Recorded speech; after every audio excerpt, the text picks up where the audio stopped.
Welcome back. Thank you, Amanda. Did you do that? Thank you, Amanda. It was beautiful.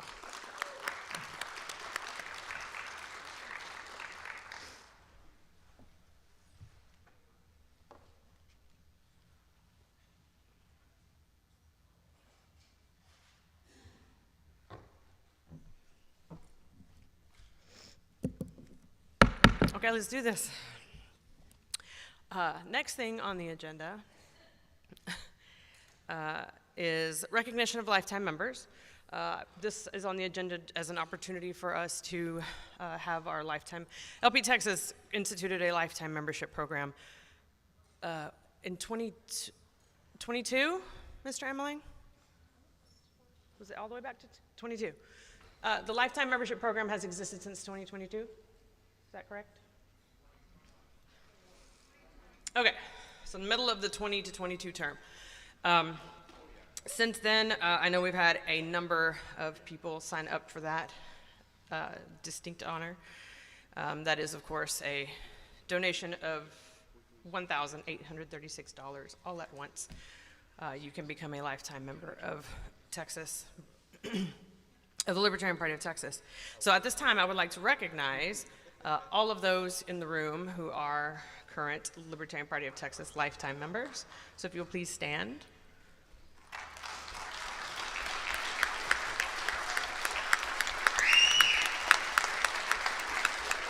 Thank you for that. Hopefully we'll have more next time. Something a little bit out of the ordinary due to obviously extenuating circumstances. During this term, we have Jocelyn Pankey, who would like to present a special have special recognition during this part of our program regarding lifetime members. So, Donovan Pankey, Jocelyn.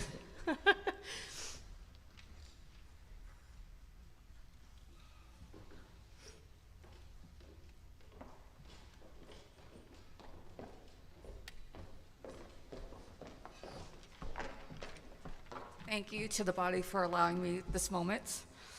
For the last 6 months, I've spent a lot of time thinking about ways to ensure Donovan's lasting legacy. When Donovan found LP Texas in 2020, he was all in. He knew he found a group of like-minded individuals who also enjoyed a good debate. Donovan and I enjoy being behind the scenes, making sure the gears ran smoothly. We refer to that as being great facilitators.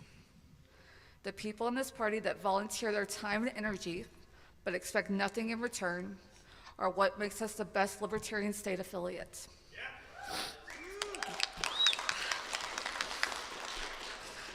To honor Donovan's memory and to shine light on some of the tireless volunteers in our party, I have decided to sponsor 2 lifetime membership awards. 2 people came to mind immediately upon making my decision. The first person, that was an obvious choice, is one that I have worked with quite frequently as of late.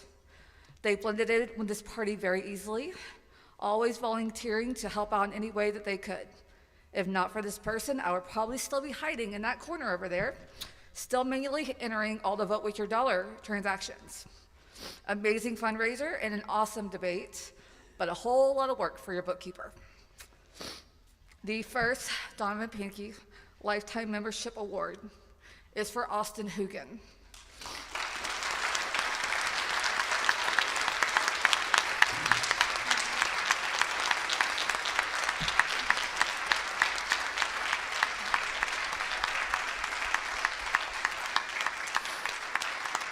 Unfortunately, Austin is ill and unable to attend.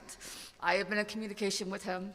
He's very grateful to this body and this party for being with him. So I'm presenting this in absentia. The second person is one that many people know and don't always appreciate them for their efforts. They have moved this party forward in so many ways. Many of my nights were spent hearing Donovan, loudly, of course, explaining what a bylaw meant or what he thought was the correct thing to do. This is a bittersweet moment for me, but I am very proud to announce that Whitney Bilyeu is also receiving the Donovan Pankey Lifetime Membership Award.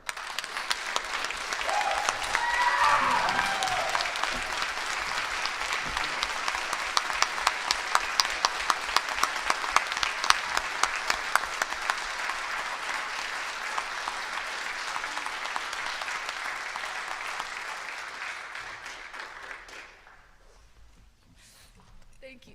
Thank you all very much.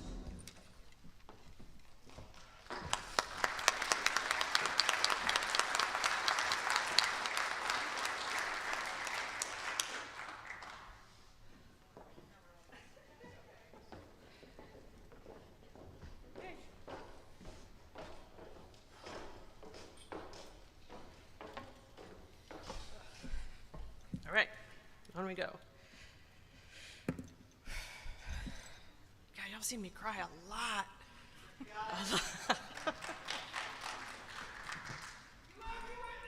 I do too. Thank you. All right, back to bylaws. Hopefully the gentlemen that were in line earlier are back in place. All right. I do not remember which microphone we were at when we left. Thank you, Mr. Westbrook. Mr. Polsky, go right ahead.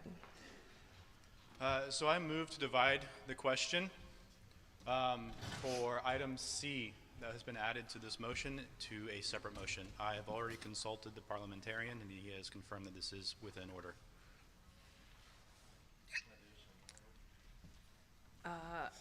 We are on 14 still? Yes. Okay, 14. And VE8, which C? Yeah, that's my question. VE7, so it's the very beginning of the motion. Okay, so the first section. Yes. VE7, 6. C. And C. Yes. Okay. So you want to divide it out from the rest of Correct. this whole proposal? Okay. That is in order. Was that seconded? That was Polsky? Nathan Polsky? Is there objection to dividing this? Objection. Okay, there's objection. Mr. Polsky, would you like to speak to your motion? Sure. So I agree. You know, that's the second part of the motion for VE8. I may agree with some parts of that, but I want the body to also be able to vote separately on C. Right now, the way that reads is none of the above doesn't really matter. I also don't want that to dictate what counties have to do for voting for their nominations and candidates, and put that power back into the counties themselves.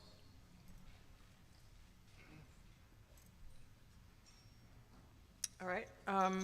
Mr. Wilford, I heard you objecting. Would you like to speak to that? Yeah, I don't know that dividing that out and voting on it separately kind of clears up the issue. We'll be going back to a state we were 2 iterations ago. The entire purpose of the proposal we're changing now, as well as the changes we're making now, is that particular issue was being litigated on the fly from body to body, chair to chair, leaving things inconsistent. And to your point about the counties, that this doesn't change anything about whether or not this applies to counties. I think that maybe the Bylaws Committee should look at bringing this into state conventions only. But now we have taken this situation and put it back to ambiguity from county to county on how this should be handled. The previous proposal sought to completely remove NOTA and solve it with a yes-no system. But the most important thing to this Rules Committee, and we've discussed this many times, is we need consistency. And we don't need this ruled on differently, one convention to another. So that's my objection. Thank you. Any further discussion on the motion to divide? Madam Chair, Mr. Westbrook? Jack Westbrook, Randall County. And first, point of personal privilege, I hope our next chair has as big a heart as you do. Number 2, y'all supposed to clap when I said that. Number two, though, I rise for the purpose of calling all pending questions. Okay. So all pending questions means that we are, was that seconded? Second. Okay. That we will take the question at hand, which is the motion to divide, and dispense with it, and then immediately go to the motion on, go to the main motion and vote it up or down. Yes, yes. So the motion to divide, just for clarity, means, as Mr. Polsky put it, he wants to separate out voting on 14, on proposal 14, the very first section, C, which is an addition to the rule. He wants to separate that out and vote on it separately, as opposed to the whole, the entirety of proposal 14. All questions were called, which means we would go immediately to doing that. So, is there objection to calling all questions? Okay. At this time, we will vote on whether or not to call all questions. This requires 2/3. So, all in favor of calling all questions, raise your hand. All opposed, raise your hand. I do not recognize 2/3. I do not. You'd have to count it. I don't want to do that. All right, so we are back to the matter of dividing this question. Is there any further discussion on the division? Yes, Madam Chair. Mr. DiBianca. I think I agree with Mr. Wilford. I'm concerned about dividing this question. If the section C is voted down, but the rest of the motion is passed, that's going to create a kind of an indeterminate situation about what to do in these situations where multiple names are handled along with a none of the above vote. That could result in a spoiled ballot. That's one possible interpretation. It's not clear to me that the rules are going to be in that situation. It will not be clear how to handle those situations. I think, for better or worse, we need to vote the entire motion up or down together. Anyone else seeking to be recognized on the division? Okay, we will go ahead and proceed to a vote on dividing this. I believe it is just a majority? Yes. Okay. All in favor of dividing this question as explained by Mr. Polsky, raise your hand. All opposed? It does not pass. Thank you. Okay, so we're back to the main motion, proposal 14. Is there further discussion on 14? Yeah, but it didn't, calling the question didn't pass. It failed, yeah. Yep. You have something else on 14? On 14, just a Okay, real brief statement. go ahead. So, given the clarification, point of information from Billy, I believe this applies to the counties as well and the precincts. Therefore, I will be voting against it, and I think that's important for other counties in this place. And I appreciate Carter earlier. Microphone 2, Mr. Fanning. I think we've beat this horse to death. Let's just get it to a vote, please. I'll call the question, please. All right, the question has again been called. Seconded. Is there any objection to calling the question? Object. Okay. We'll proceed to a vote on calling the question. All in favor? All opposed? Okay, we proceed to a vote on proposal 14. All in favor of the amendment put forth by the Bylaws Committee? Raise your hands. All opposed? This proposal fails.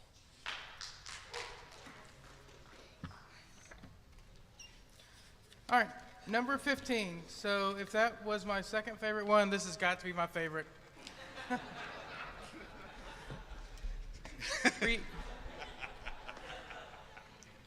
Reorganize select. So we've been trying some version of this. I want to say a decade now, every 2 years. And clearly it hasn't passed yet. And every 2 years, we get very similar feedback on it. The most popular of which is, hey, really in agreement with you. However, I wanted to do it a slightly different way than y'all proposed. And I'm sorry if you have 90% agreement, but they want to do it 9 different ways, you only have 10% agreement. The other feedback we get is usually from members who either haven't served on Select or maybe, brand new to the party. And it's a general comment about broader representation, having more people involved, how that's better. And some of those will usually get back, if they get involved in Select, about midway through the term, and they'll come to the Bylaws Committee and be like, hey, I was really opposed to this a year ago, but I see what y'all are talking about now. It's like, cool, so you'll vote for it next year? I'm probably not going to be there next year. We got a new guy, he's coming instead, but you can talk to him instead. So that's been the constant cycle in this. The current version of this proposal would keep the same senatorial district structure. That is largely due to state law. We are required that our Select representation be proportional to party representation and population. So that's why we adopt the Senate districts. The Senate districts are already carved out via population, so it's kind of a self-correcting issue we have to deal with. But we take the 2 representatives, and we take that down to 1 representative per Senate district. We have also added 5 at-large members, and our reasoning there is that there may be a Senate district that has 2 or 3 people who would be really good on Select, while there's other Senate districts who don't. And especially if it's a Senate district with a member who has been on Select multiple times for a long time, it may be hard for new people to get involved in that district.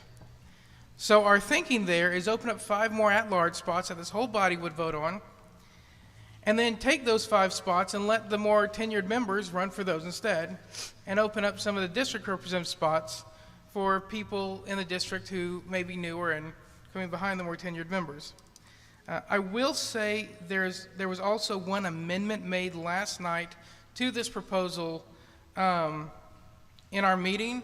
I don't know if the secretary currently has it on the screen, but it basically amends the order of business for this convention to say when the election will happen. So, with that said, on behalf of the committee, I move proposal 15. Request for information. Is there any objection to? Objection. Okay. Go ahead. All right. Billy Pierce, Harris County. So that we're all approaching this from a fully informed position, is what I'm seeking to do. So I've consulted with Christy Ford with the Credentials Committee, and my question is, what is the current number of SLEC representatives that we currently have right this second? And then because of the reduction in affiliated counties and affiliated districts within the state of Texas, that's going to reduce the number of SDs that can elect a SLEC member. Based on that reduced number of affiliated counties that we've lost this cycle, if this proposal passes, what would be the new number of SLEC members comprising SLEC? And I'm hoping to hear, because Christy's done some of the work trying to count this up, I'm hoping to hear that from Credentials or someone who's actually done the math and can tell us what's the current number, and then what would be the body composition if this was passed. I can address at least half of that. I think the secretary may need to get the roll for the current number. Well, the Credentials Committee has the information for the Senate district for every seated delegate here today. So I can actually tell you, And if we can every look single at the- Senate district is represented here today. Delegates were elected from every single Senate district. I From all cannot tell you 31? how that compares to who's actually checked in. Yeah, so we had elected delegates, but do we have seated delegates so that they could elect a SLEC member? So the question is, again, what's the current number of SLEC? And if this proposal passes, what would be the new number on SLEC? That's it's a simple number. We got this many now, and we would have this many if this passes. That way we just pass it or up or down it with our eyes open so that we know the number difference. That's my request for information. 41. members of select currently. There are how many? 41. 41. And if this were to pass, what would the number be? I don't know that 41. 41? 40. So this would take a body of 41 and reduce it to 40? Sounds like it. Are, do we, forgive me for asking, but are we, how sure are we on that? Can you, We do have SDs with 2 members right now. yeah. So that math doesn't work. Yeah, I'd like a double check respectfully. So we have the 4 officer positions. Nobody in SD1, 1 person in 2, 1 person in 4, 2 people in 5, 1 person in 6, 2 people in 7, 2 people in 8, 1 person in 9, 1 person in 10, 1 in 11, 2 in 12, 1 in 13, 2 in 14, 1 in 15, 1 in 16, 1 in 17, 1 in 18, 1 in 19, none in 20, 2 in 21, 2 in 22, 2 in 23, 1 in 24, 1 in 25, 1 in 26, 2 in 27, 1 in 28, 1 in 29, 1 in 30, and 1 in 31. So that number is based on unfilled seats in select. from You, citizens. you asked for the number Yes. of existing. Yes, Yes, the that is- potential right now is 66. Okay, the potential is 66. We're unable to fill them, and so we've got 41. And if this passes, we go down to the potential of 40 if we can fill them. Which Thank we you. made easier with that proposal we passed earlier. Thanks. Mr. Golston, are you waiting to speak on this? Yes, Go ahead. this is James Goldston, Denton County. I was on the SLEC for about 17 years. Can you speak up? Okay, is this better? It is better. Yeah, my number one concern with previous ones, this one concerns me less, but I'm still not sure that I trust it, is that a big advantage of the representative structure is that it's very difficult for anybody trying to take over. This is not a tinfoil hat. This is something our party has had to face attempts with various level of success throughout our entire existence. As far as the matter of a unwieldy SLEC being not nimble, maybe we shouldn't be trying to do those sorts of things with the SLEC or the LNC. There are certain things that we need to have them do. Go ahead and do them for those things. But if you want nimble, you want initiative, you want drive, those should probably be coming from PACs and 527s. We need to make a lot more of those. And that would give us a much more dynamic and assorted ways of doing things and doesn't require making any changes to the SLEC whatsoever. Thank you. Microphone 1, Mr. Polsky. So I rise to speak against this motion. I could probably spend half the day talking about it, but I'll keep it brief. First off, by reducing the number of representatives per Senate district, that gives more power to the Senate districts that are wholly comprised in a single county, instead of those Senate districts that span multiple counties. The second thing, and that'll be the last one here. I'm sorry, I just spaced on it. Right. So the number that was given earlier was 40. That's assuming that every Senate district had started off with 2 Senate district reps. If we reduce this to 1 and we have the same level of attrition to select, what does that new number become? Can you repeat that question? The number that was provided earlier with what this would look like with the current select body, how many people left have been removed from select due to absences or just resigned from select over the past 2 years? If that same level of attrition was to take place with a single member in each Senate district, how many Senate districts would then be unrepresented? That is a hypothetical question. I understand it's a hypothetical question, but that is, looking at that. Point taken. Microphone 2, Mr. Sparkman. I rise to speak against the amendment. It would, on its face, seem to decrease the number of select members while we're trying to increase participation, or at least that's the pro speak for it, the pro reason for it. We want more people involved. We also want to reduce the number of people that are removed for missing meetings. If an entire district is removed, they have to go through the process of being reelected or replacing someone. I think that this will decrease the number of participants in SLEC. And right now, our party's hurting for growth. We need to grow, not shrink. Thank you. Is there anyone at microphone 1 wishing to speak for this amendment? I'm taking this in here. So you are for? I am for. Okay, go ahead, and then you, okay. As somebody, along with John and Anastasia and a few others that are in this room, we have seen this problem term after term after term. And yes, we try to come up with a solution every term. And then we have the same people who are not in the select room who are afraid of this reduction in power. But then again, 41 and now 40, because I heard a whole bunch of one. My question is, are we going to be the Libertarian Party that stays in that insanity cycle, expecting a different result by doing the same damn thing and having the same damn problem? My proposal, which I don't know if would be in order, would be an idea of maybe a sunset act. Let's try it out for one term. If it doesn't work, we go back to the way it's been. But you know what? This has been going on for decades, and I think it's about time we try something different. We're not going to be the party of insanity. Hear, hear. Microphone 1. Sorry, I am in line to speak for, but I'll let someone in opposition speak. I see. So I am the select member that John's talking about. I've been on select for many years, and if you've been on select years ago, it would take you through breakfast to just go through your attendance. Here. We had 50, 60 people on select.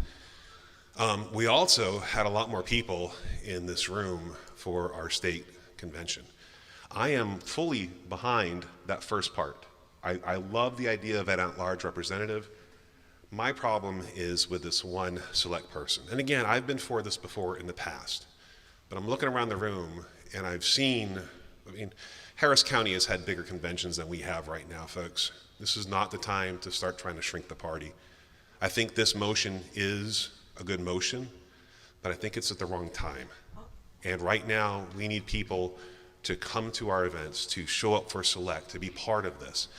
I don't think the time right now is to be gatekeeping. And again, I get the need for the motion, and if this was 2 state conferences ago, I'd be going, yes, we need to do this. But again, I'm looking around the room, folks, and I just don't want our next state convention to be at a Waffle House. What's wrong with that?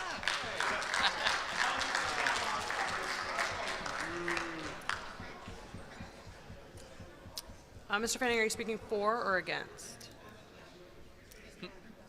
Whatever.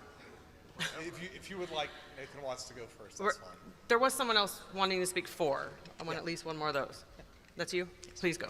Nathan Watts with Harris County. So I'm speaking in favor of this because I really believe it's needed. And I just want to talk about why by addressing some points that we've heard today and commonly here. And that is people are concerned about if we decrease the size of select, we're going to decrease the opportunity for participation. It feels off that we as a party are viewing serving on the executive board as the way to participate in the party. Hear, hear. And I'm going to continue supporting strongly any motion that reduces the size of select, until our volunteer staff size is at least the same size as our executive board. That's all.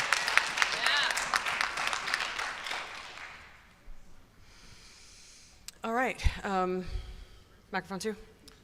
Yeah, so Carter Fanning, Bear County. I really agree with the spirit of this motion. We all kind of, if you've been around for a while, you see a problem. I'm not 100% sold on the idea that a bylaws amendment is going to fix it. I really think it's a cultural shift that needs to occur, and I would encourage everyone to really pay attention to the folks that you are electing when we do the SD caucuses. That is way more important than this bylaws amendment. But with that said, this particular language, I'm not really sold on one way or the other. I'm open to whatever. But I think there are enough strong opinions in this room that we can probably just take it to a vote and see how it goes. So I would like to call the question. Well, I appreciate the desire to call the question. It's been used quite a bit today already, and I just want to point out to people that when you do that, what you are saying is that you don't want to hear from anyone else. And so it does end debate, which is why there's such a high threshold for it to happen. And so we've got this many people in line at both microphones. Just want us to be aware that when we call the question, that's what we are doing, is we are attempting to end debate. And be mindful of your colleagues who may still have things to say. Thank you, though. All right, so the question has been called, seconded. Is there objection to calling the question? Objection. Okay. There is I hear somebody needing information. Yes? So, in the spirit of debate, how many people have we heard in favor, and how many against? It seems like there's been a lot of people on the microphone against. I have not counted them, but it has definitely been more against. And that's why I was trying to get the ones who were for. Thank you. All right. The question has been called, seconded. There is objection to that. All in favor of calling the question and going straight to a vote on this, raise your hand. Opposed? Nope. That is not 2/3. On we go.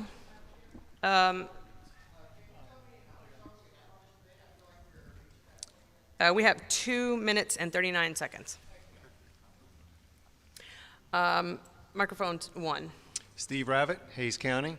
I'll be very brief. I don't actually have a strong opinion one way or the other on this because I'm not on select, but I wanted to answer maybe what I thought Billy Pierce's question was, which is that if we were to apply this rule right now today, I heard 8 districts that have 2 people in them, and so we would immediately lose 8 people, and we would add back 5 at-large positions. So that's what would happen today, and so I would just say think about that trade-off between district representation versus at-large representation. Thank you.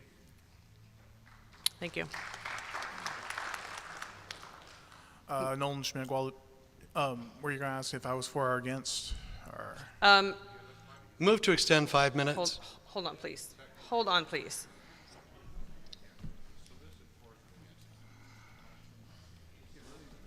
Just on.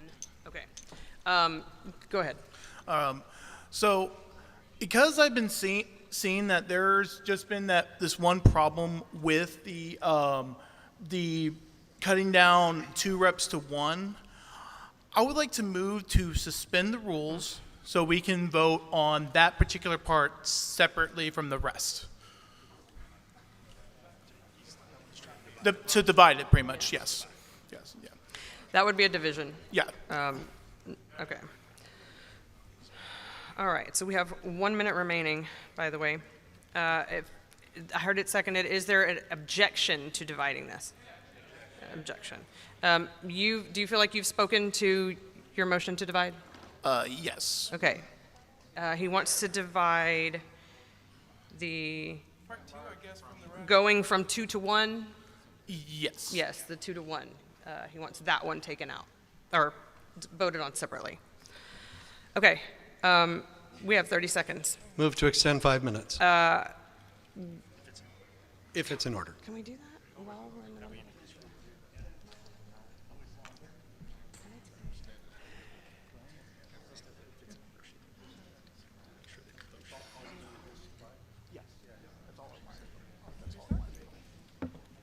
But I can one time.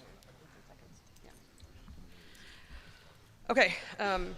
There are 9 seconds left. I'm going to consider time expired. So yes, we will take the motion.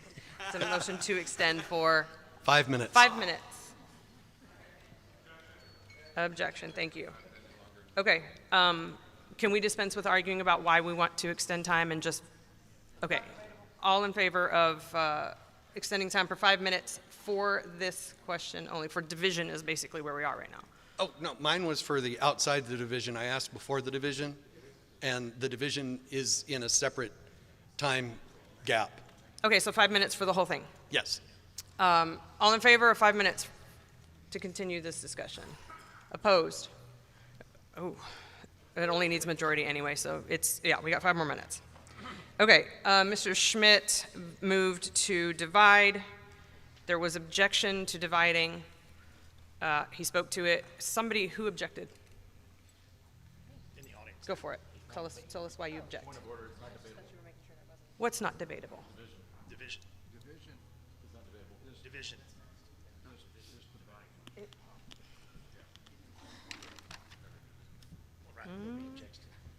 To divide the question. Oh, no. Everybody objects to long division. Okay. Yeah, okay, not debatable. So all in favor, but it is majority only. So all in favor of dividing the question, raise your hand. Opposed? Okay, we will not be dividing this question. We still have, Joe Roberts, are you keeping that? I didn't set my timer in time. Probably 4 minutes. Okay, on we go. We now have 3 minutes and 50 seconds to continue this discussion. Point of order, Madam Chairman. A motion to extend time is a motion to suspend the rules, and it requires a 2/3 vote. I don't know. Okay, well, it didn't have 2/3, so.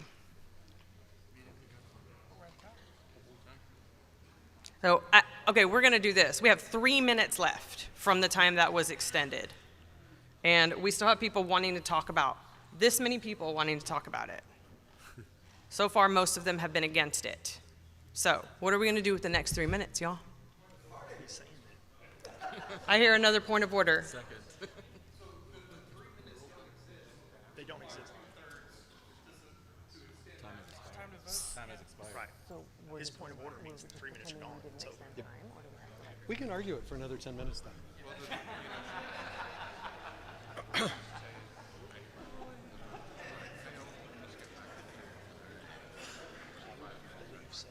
Okay. Yeah. Okay. So we're going to be done with this then. Most people have been against it, as you heard. We were trying to find people who were for it. We did the best we could. Time has expired. We are now going to vote on this 15. So we've got a request for information here. Does the time expiring kill the vote?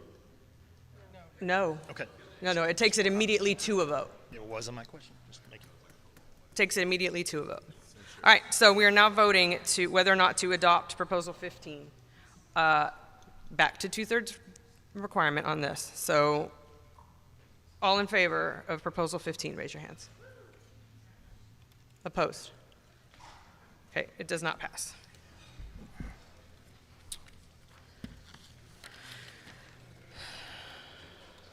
All right, so next is 16. All right, number 16, eliminate requirement for secret ballot. This proposal adds a line to 4E4 voting procedures to allow a suspension of a secret ballot with a 2/3 vote. The committee's intention here is that while we don't expect larger bodies, whether it be this convention or whether it be Harris County, let's say, to not use a secret ballot, we do recognize that there are some circumstances in which you have rather small counties and 3 people standing in a circle voting. And quite often, those 3 people will sit there and say, let's just raise our hand and vote. Well, actually, our bylaws don't allow them to do that. And so what this bylaw would do is say, hey, if y'all want to suspend that and just raise your hand and y'all 3 can figure it out amongst yourself or talk it out, that's a completely reasonable way to do that. So with that said, I move 16, eliminate requirements for secret ballot on behalf of the committee.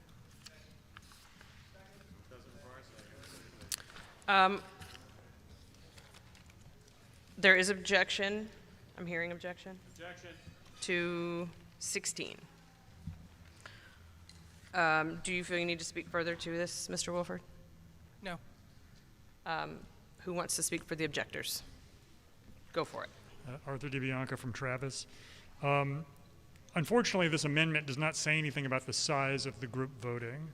My concern is that secret ballots are needed in order to protect the rights of the dissenting minority. The reason you have a secret ballot is so that a dissenting minority doesn't have to reveal themselves. People don't have to say, and this can be for many reasons. It can be for ideological reasons or personal reasons, that people don't want to have to publicly say they're opposing the majority.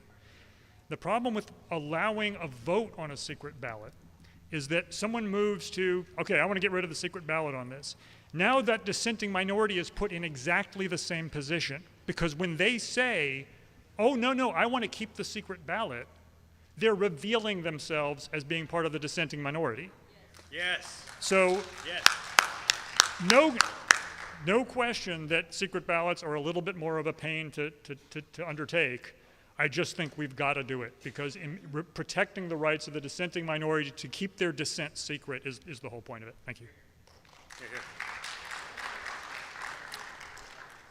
All right. You want to speak on this? You're Yes. the only one? So, well, nope, go ahead. I'd like to call orders of the day. Yes. At this time, we are supposed to be done with bylaws and moving into nomination and election of candidates for public office. I rise to make a motion to suspend the rules to extend the discussion on bylaws for the purpose of considering the attendance bylaw specifically.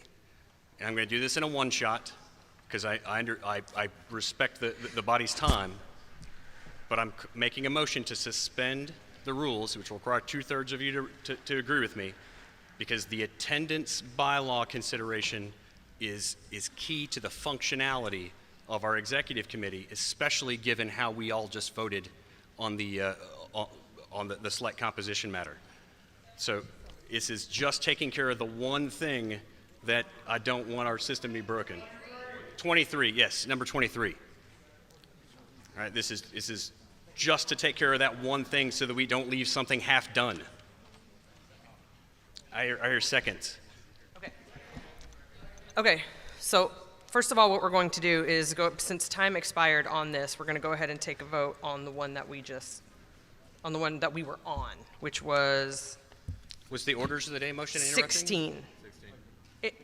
Yes, Okay. when time expires on it, we go straight to a vote. Gotcha. So we're going straight to a vote on 16 first, and then we will consider your motion. Thank you. Proposal 16 is where we were, eliminate the requirement for secret ballot. This, again, requires 2/3 to adopt this. All in favor, raise your hands. Opposed?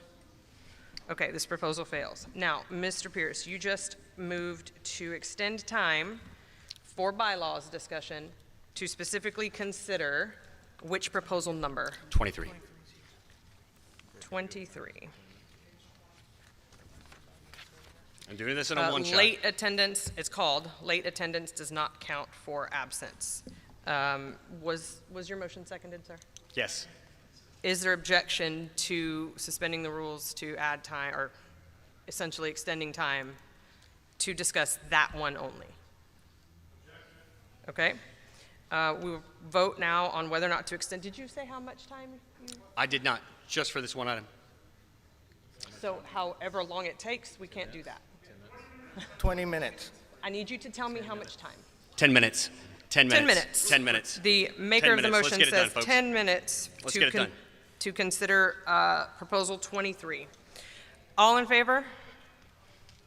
Raise your hands. Opposed? Okay, we will do that. 23. Thank you. We have 10 minutes to consider proposal 23. Mr. Wilford, will you be presenting it? Patrick will. All right, so for this one is basically to cover if there's any, unexpected instances for a select member, like if they missed the previous meeting and there's something Yeah, that... we can't hear you. Hello? All right. So this is for any unexpected circumstances that a select member may experience if they missed the previous meeting and they're coming to the second one that caused them to be late. So for instance, like maybe they were flying in that morning and then their flight got delayed or something like that. This is just something like that, then the select can vote to allow that member to still be on the board.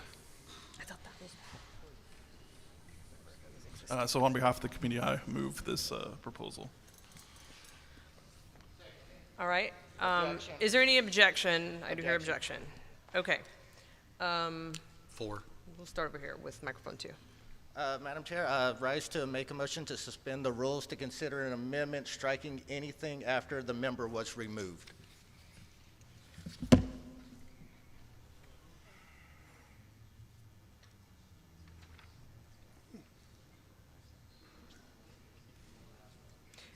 You were talking about on section E, the new proposed text. Yes, ma'am, where it says if the member arrives before the adjournment of the meeting, striking that last part. Majority may vote to reinstate the member during the meeting. Okay, so I just want to clarify, the nature of your motion is to cut off the text at the select by a majority vote may reinstate the member during the meeting in which the member was removed. You are seeking to remove the qualifier, which is if that person shows up before the meeting is over. That is correct, Madam Chair. You're saying whether or not they show up. Yes, ma'am. Select should be able to reinstate them. Yes, ma'am. Thank you.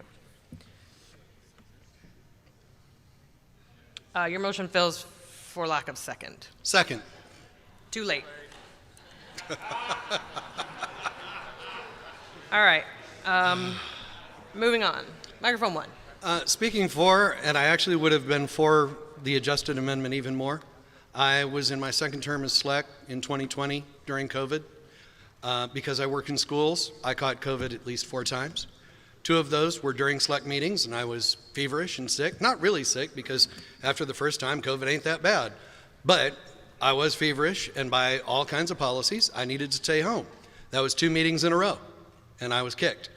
And because of that, I have absolutely zero desire to participate anymore.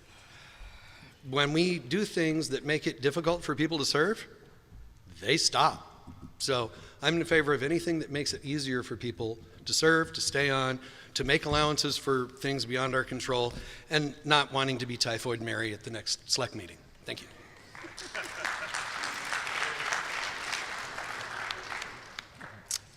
Let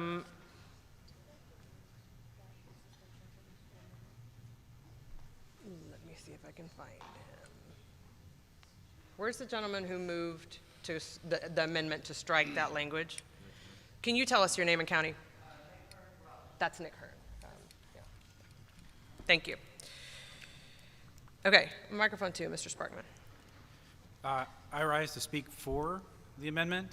The friend of mine, Trey Holcomb, an excellent libertarian if you ask me, was unable to attend the El Paso meeting, and at a subsequent meeting to SLEC, he was 7 minutes late due to a tire issue and missed roll call. Before anything was voted on, he was removed from SLEC without anything in the bylaws allowing him, or us as SLEC, to allow him to, well, I wasn't SLEC at the time, to allow SLEC to keep him in SLEC. And I believe that's totally unfair. It allows the body to consider excuses without having to enumerate them in the bylaws themselves, without giving a single person the power to deny or allow someone to remain in SLEC.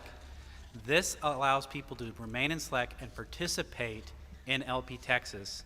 And if they are kicked out, as the previous person mentioned, they don't want to participate. And I really don't blame them, especially if it's something they can't control, like a tire failure or, I don't know, being sick, like the other gentleman mentioned. We should be able to excuse people for reasonable absences. Thank you.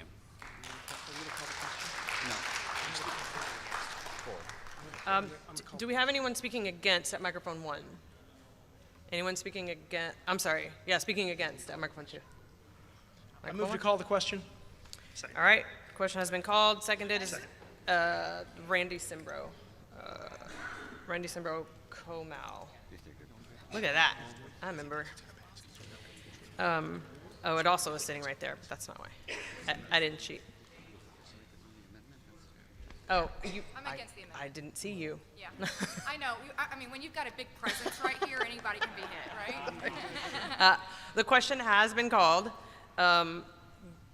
Is there objection to calling this question? All right, we're going to vote on it then. All in favor of this proposal number 23, raise your hands. Opposed? The motion passes, the proposal passes. Okay, with that, we are done with bylaws. Congratulations, everyone. Yes, thank you, committee, very, very much. All right, we are now in nomination and election of candidates for public office.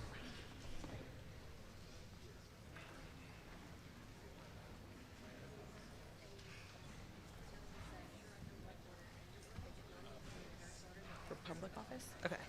Okay, cool.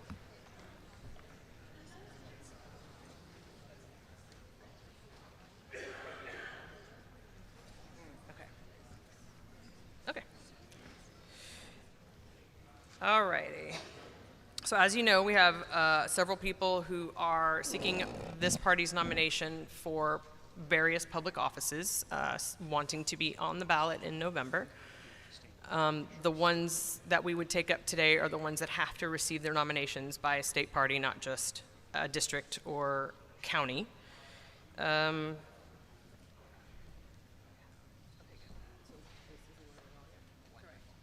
right, so we are going to start with Court of Criminal Appeals, Place 8. Madam Chair? Mr. Brown. Yes, Madam Chair. Ted Brown, candidate coordinator.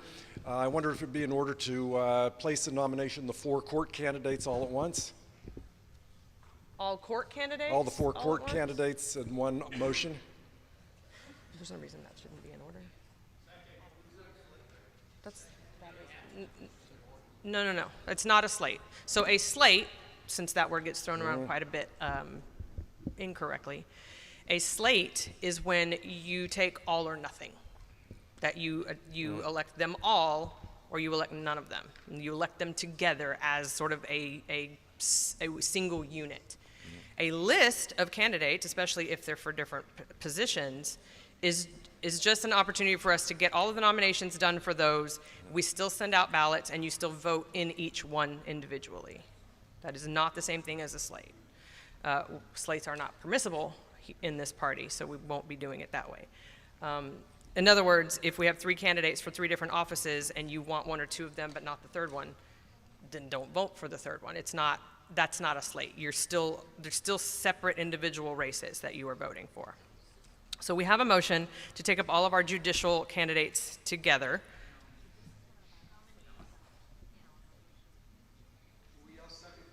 Hold on a second, I'm reading the rules. Nominations for candidates of public office at the state level may be made only at the state convention held in the year of the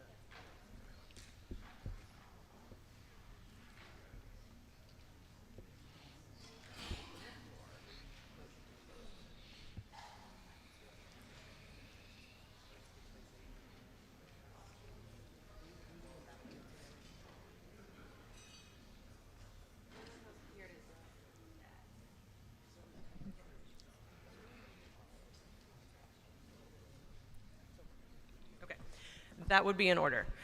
So those would be, can you show me the candidates again? So those would mean we would be considering and doing nominations and balloting together, though not a slate, they're still separate races. For Court of Criminal Appeals, Place 8, Court of Criminal Appeals, Place 7, Supreme Court, Place 6, Supreme Court, Place 4, and that's it. So there would be 4 that we'll just kind of take up all at once, but still be voting on them separately when the ballots go out. Does everybody understand that? Okay. Okay. The motion was to consider, or to nominate and consider all of our candidates for court. You said court. I Yes. used the word judicial. Candidates at once. Right, so in that vein, I nominate for... Hold on. We have to agree to do that first. Okay. Is there any, there is no reason that we cannot do this, just letting you know. Is there any objection to getting our court ones out of the way together? No objections. Okay, go ahead. Very good. Okay, for Court of Criminal Appeals, Place 7, I nominate Mark Ash. For Court of Criminal Appeals space or place 8, I nominate Stephen Kinsella. For Texas Supreme Court place 4, Matthew Searsley. And for Texas Supreme Court place 6, David Roberson.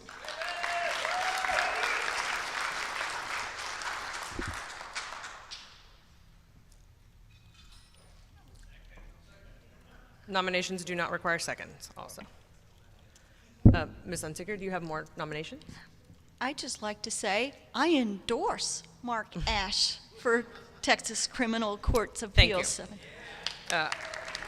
All right, so we have 4 candidates entered into nomination in each of those 4 positions. And are there any other nominations for these positions? Point of information. Yes, Mr. Ford. Was Mark Ash the person responsible for us getting ballot access? In what year? When he ran last time. I think he had the highest vote count of any Libertarian in the state of Texas. He was. He was. Point of information. Who was the person who wrote the censor motion against Mark Ash, the person who got his ballot access and the highest vote candidate in the state of Texas? Are you asking me that question? I'm asking whoever knows the answer to that one. The motion to censure Mark Ash last term that was on the forum. I believe it was John Wilford who proposed it in the forum. But okay. I So can't John say Wilford was one who I can't proposed say it. who wrote it. I don't know that. Okay, thank you. Okay. Is that a point of information or a question, Madam Chair? Mr. Brown? Now, about the voting, if we're going to have like one ballot for all the offices. We're not there yet. Okay. Oh. Hang on. Nominations are still open. Obviously, people had to apply and submit nomination applications for nomination to us in December in order to be considered here. So are there any other nominations for these offices of eligible people? Request for information. Mr. Watts. Have any other persons submitted the paperwork that you just referred to who would potentially be eligible for nomination according to election Give me code? 1 second. Thank you.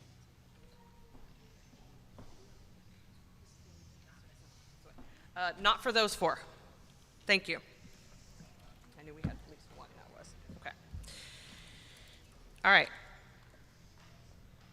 I need a motion to close nominations. That's why I'm here at the microphone. That's what you're doing? Yes. Thank you. I move to close nominations. Thank you. You're welcome.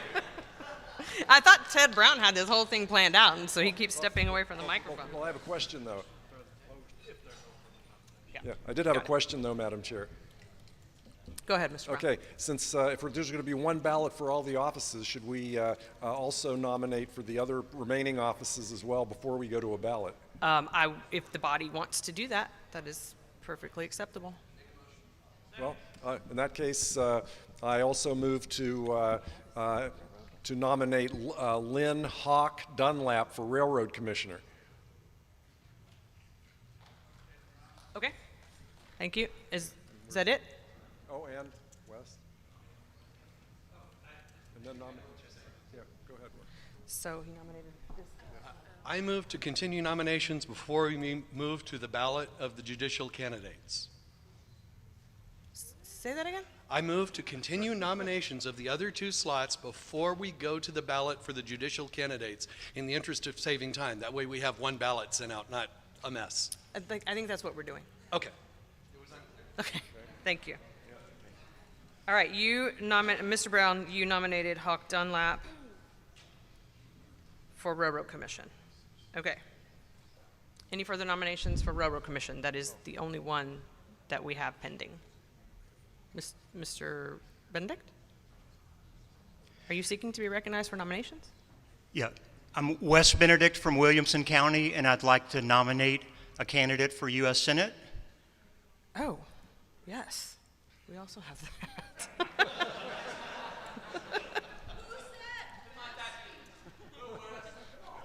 Who is it?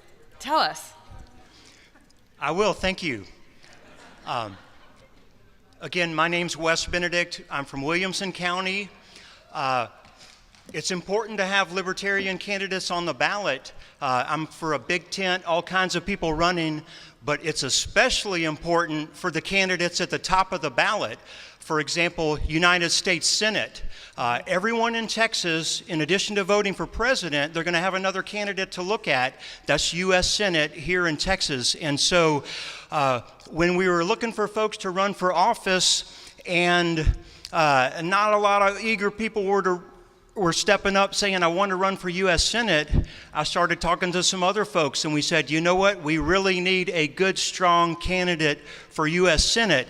Someone that knows all the right answers to all the tough questions about what is a libertarian or what's the policy. They'll give the right answer when it comes to Ukraine, to the Middle East. They'll be against taxes. They'll be for the Second Amendment. They'll be against COVID shutdowns, all that crazy stuff. Someone who is a hardcore libertarian, has been one for a long time. Somebody who was the state chair of the Libertarian Party of California in the past, was a great candidate recruiter in California and then came to Texas a few years ago and has been a great candidate recruiter for us here in Texas, and that's why I am very pleased, and I coerced some guy. I stood up and said, hey, we got to help him raise that $5,000 filing fee because we need a great candidate for U.S. Senate, and that person is Ted Brown.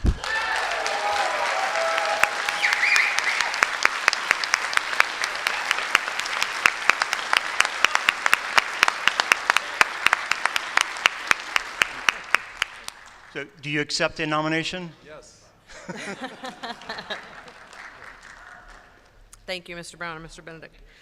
All right, so it looks like we have nominees for all of these 6 races that we are entering this year. Are there any other nominations for any of these? Okay, hearing none, nominations are closed. Ms. Ford? Yes, Madam Chair, as the Credentials Committee, can we please have all delegation captains report to the credentials table to verify numbers and attendance before we send email addresses? Okay, you're asking this for balloting purposes, Yes, I ma'am. assume. Okay, so assuming we are going to be balloting by email, as we've done in the past, presumably with OPA vote, we definitely need to know who is actually here and eligible to receive one of these ballots. So if you are a delegation captain, please go see the credentials table so that you can verify your count and roster.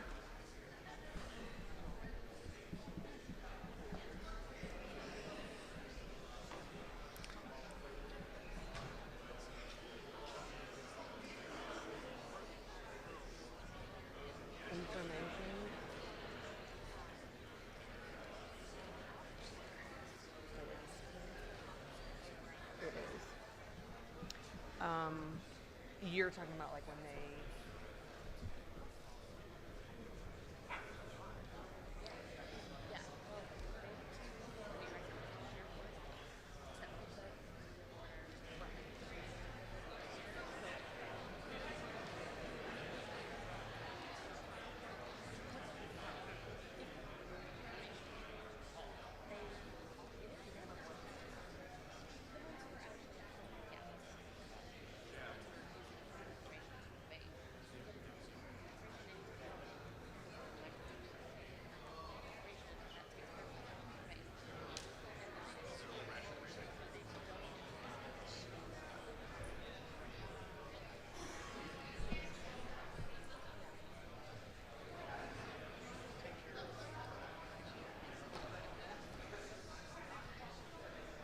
Do I have the authority to do that?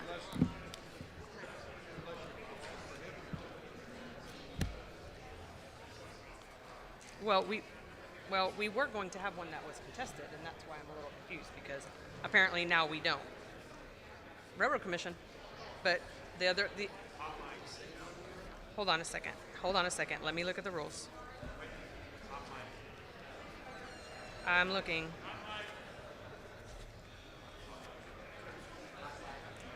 I know. Thank you. Thank you.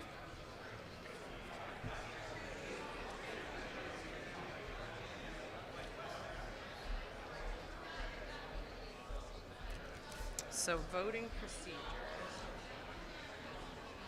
unless otherwise provided elsewhere in the rules. Method of voting: voice, show of hands, standing division of the House, written secret ballot. Yeah, I think that's true. We don't have, none of them are contested.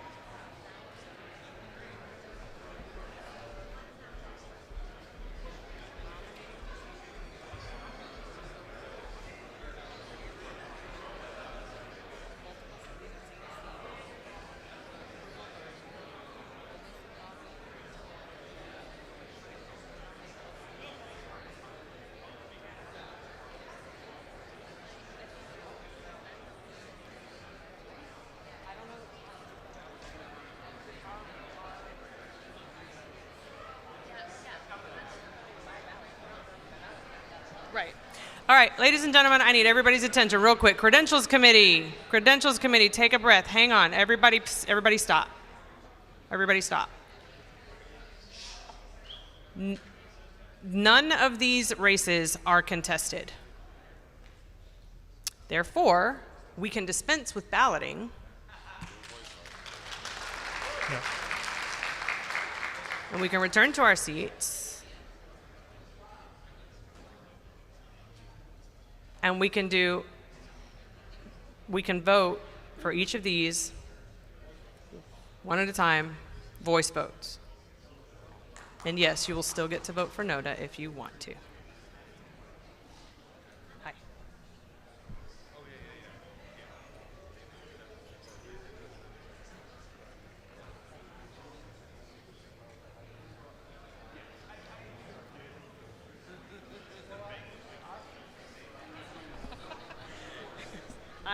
I know.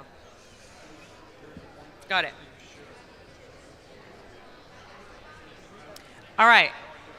So that brings us back to the first race that we are considering, Mr. Mark Ash.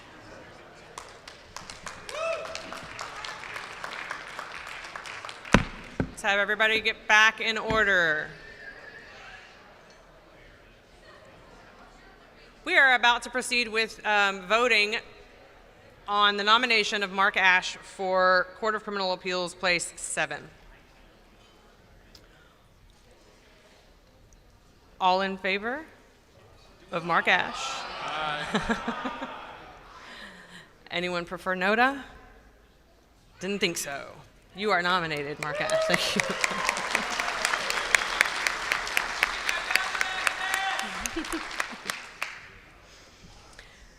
All right. Moving on to Court of Criminal Appeals, Place 8. We had one person entered into nomination, Point of order. Stefan Kinsella. Or point of information, sorry. A lot of empty seats. Do we have quorum at the moment? Does this Um, count? Because the state is looking at us. We're talking about 80 people. Oh, yeah. We Okay. good. Thank you. Yep, good looking out. I think mostly it's because people are up, but I think they're still kind of in the room, so. All right, so we had one person entered into nomination for Court of Criminal Appeals, Place 8, Stefan Kinsella. All in favor of nominating Mr. Kinsella for this position? For Noda? All right, Mr. Kinsella is nominated. Is he present? Is Mr. Kinsella present? No. Did not think so. All right, moving on to Texas Supreme Court, Place 4, Matt Cercely. Is that correct? That's Place 6?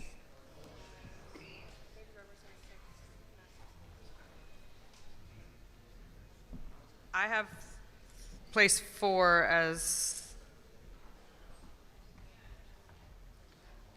Is Matt here?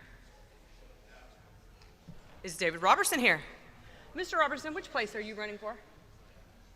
Which place are you running for? Thank you. So Matt Cercely is indeed for.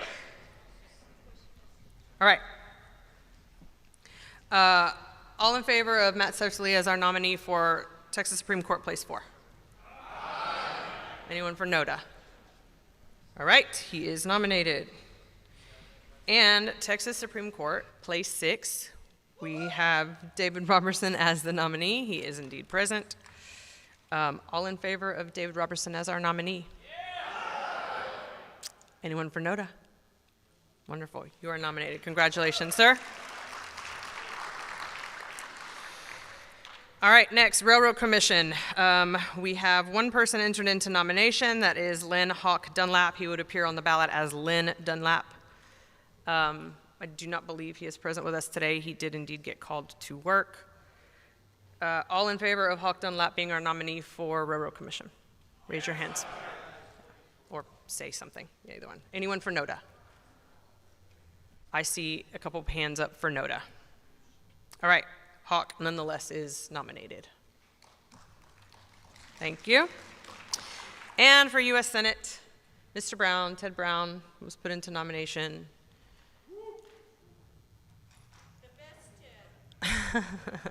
The best Ted. All in favor of Ted Brown as our nominee for U.S. Senate? Anyone for NODA? I see no one. Congratulations, Mr. Brown. Thank you. All right. So we now have 6 candidates for public office that we've nominated here. Obviously, we have more that were nominated at our affiliate levels. Mark Ash, Stephen Kinsella, Matt Searsley, David Robertson, Hawk Dunlap, and Ted Brown. Congratulations and thank you, and best of luck. Let us know how we can help. All right. Where's my agenda? Madam Chair, the Credentials Committee has an update if you'd like it. Let's have it. Currently seated 165, so quorum is 83, 2/3, 110, 4/5, 132. 132? Yeah, 132. Okay, so 165 seated, Yes, ma'am. 83 for quorum and majority, 110 for 2/3, and 132 for 4/5. Yes, ma'am. Thank you. All right. Wow, we are ahead of schedule here. And yay, it's a good thing because we have a lot to do. I don't know if you all realize this, but this convention we have more to do than I think we probably ever have. Mr. Wilford, you might be able to correct me. Mr. Dixon, you might be able to correct me. But we, for the first time ever, also have judicial committee elections to do this time around, which we've never ever had. So that added to our agenda this year because this is also a presidential election year, which means we have to elect our presidential electors. So this is a very full agenda, and having this extra hour is very helpful. All right, we are moving into nominations and election of state party officers. However, I need a potty break. Oh. Thank you. So, thank you. Yes. So, I'm just going to do it. Is there any objection to 10 minutes recess? Sweet, let's do it. So be back at 2:33. Yes, I want to be first this time.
To order. Looks like the room is full, but let's go ahead and take our seats so we can keep going and take advantage of this, the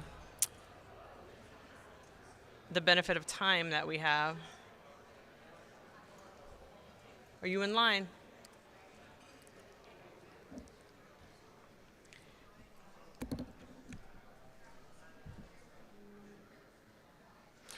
There were quite a few people lining up earlier, I'm assuming to make nominations. So now is your opportunity to get back in line to do that. We are picking up at nomination and election of state party officers.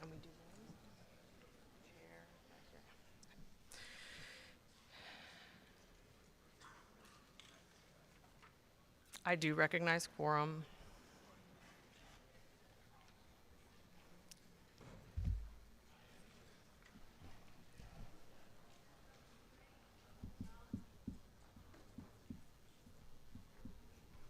All right, we will begin this particular item with nominations for chair of the Libertarian Party of Texas. I saw Ms. Jenny in line first, so. Thank you. Go ahead, madam. Thank you. It is my great honor to nominate Andrew Ameling for the chair of the Libertarian Party of Texas.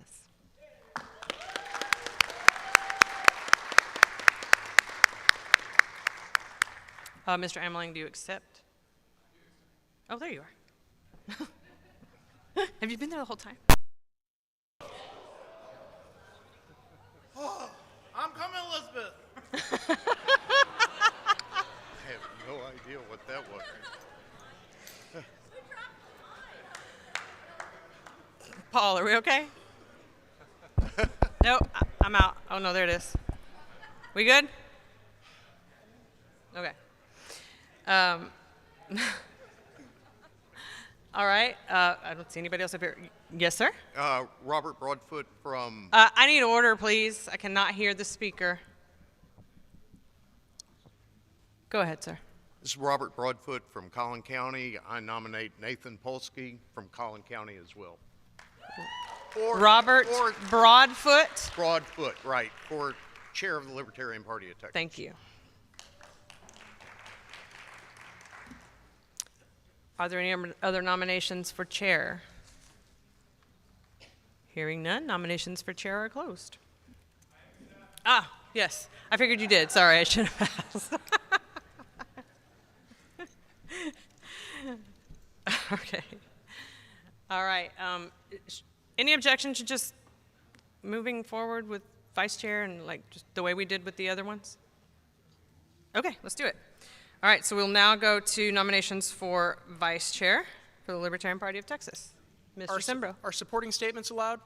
Pardon me? Are supporting statements allowed at this time, or is it? There's not. They don't automatically happen. The body can move to hear them before we vote, but it's not automatically. You just part want a of quick nomination? Yeah. I nominate Jessie Coward for vice chair of the Libertarian Party of Texas. She'll do a great job.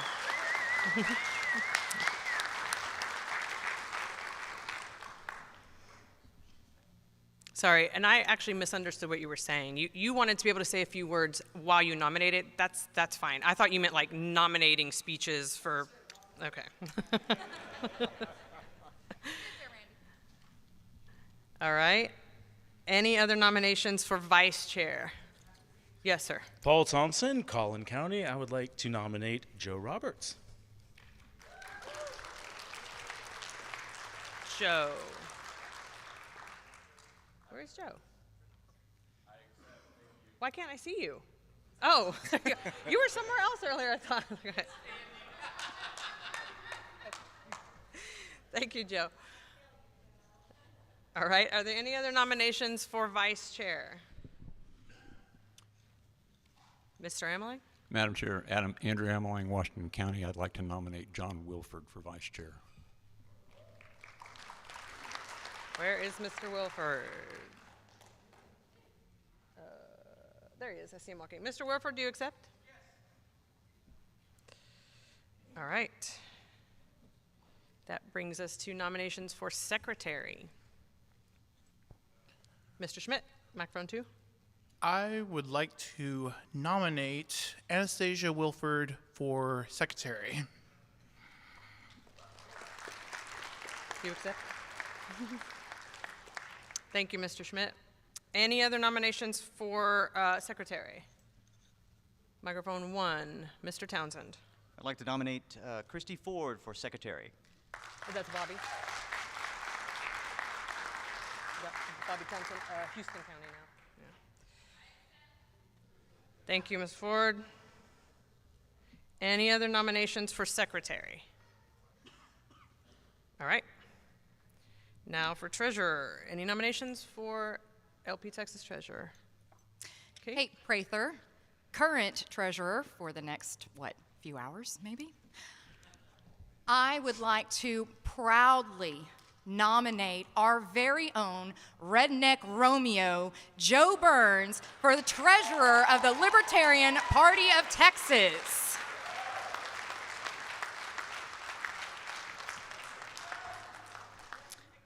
Mr. Burns, you good with that?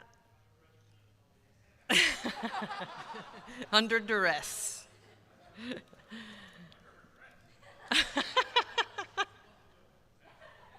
I mean, from this angle. Any others for treasurer? Mr. Talley. Scott Talley, Williamson County. I'd like to nominate Patrick Mitchell for treasurer. Patrick Mitchell. Mr. Mitchell, where are you? You accept? All right, thank you. Are there any other nominations for treasurer? All right. We will be closing nominations. It looks like we have contested races for all 4 of these, which means we will be balloting. If you have your LP Texas rules handy. Madam Chair. Hold, please. We are looking at, well, it's page 29 for us, and going to be under single seat balloting procedures. Mr. Ford. I'd like to make a motion that each candidate who has been nominated receives 5 minutes to either speak on their behalf or somebody else to speak for them. Okay. Did everybody hear that? When your voice is very deep and sometimes it does not register quite with me, so I'm hoping it does with them. He wants 5 minutes per candidate for them to speak for themselves or allow others to speak for them. That is correct. Okay. Is there any objection to that? You object. What's that? Okay. Well, in my experience, people wind up wanting to hear more, so. And we are ahead of schedule, but I appreciate that. Remember, time-saving measures typically take up too much time. But thank you. Are you willing to withdraw your objection and let's just try to blow through it? Okay, thank you. I appreciate that. We will try to honor your request. Okay, so we will do that, and we will do that in the order that they were nominated. So that brings us to Andrew Amelang.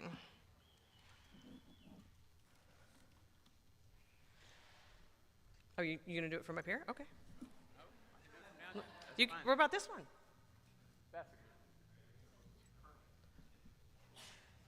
Finding the middle ground. Okay, is this on? Can you hear me? No. Okay. Hey, Paul. Hey, there he is. Okay, cool. I don't intend to take up a lot of your time. Timer. Everybody says that, right? I'll do as best I can. I feel like I've published information that tells you a summary of my qualifications, experience, short-term plans, strategy. So you've got that in front of you on the table.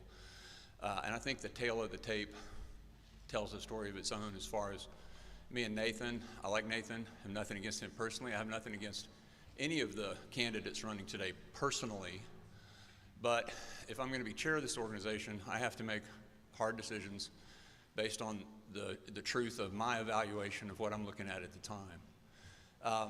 And my assessment, or else I wouldn't have been running, is that Nathan in his current configuration, the Nathan I've gotten to know, version 1.0 this term, is maybe a little green, not quite ready for this position. We're going into some really interesting times. Like when we say may you live in interesting times, like this is bad enough. Whitney had to deal with COVID in the first term and all the chaos that produced, and some of the division of the party that produced, which carried over into second term, and a lot of the factional, suddenly we weren't all the same team anymore. It's been a difficult 4 years, and we have a lot of excitement coming down the pike. This year's election cycle is turning into a first-class shit show out there in the big bad world, and things are not getting better, at least not the way I'm looking at things. They're getting worse. That's a golden opportunity for us as libertarians to rise to the occasion and exploit the dissatisfaction and the discouragement that people are feeling right now about the way things are and the way things have been. And so it's time for something new. As you know, if you looked at the strategy, a big thing for me is going to be to unify this party behind a common vision and put aside or put behind us some of the things we've been fighting over. We don't have time for that now. What did I want to say? Seems like there's a middle part, but in addition to whatever you can read about on the sheet of paper, I want to share with you one thing that is kind of, that I believe makes me uniquely qualified for this job at this time. Some of you know this, some of you don't. But I would meet virtually any bet that I have the largest family of anybody in this room. I have a large organization that I run every day. I've been doing it for a long time. And we talk about being the party of principle, and I value that. I don't push back against that. This is both and, not either or. We need to be the party of people. We need to see each other as individuals. We need to see the people we're talking outside of the party.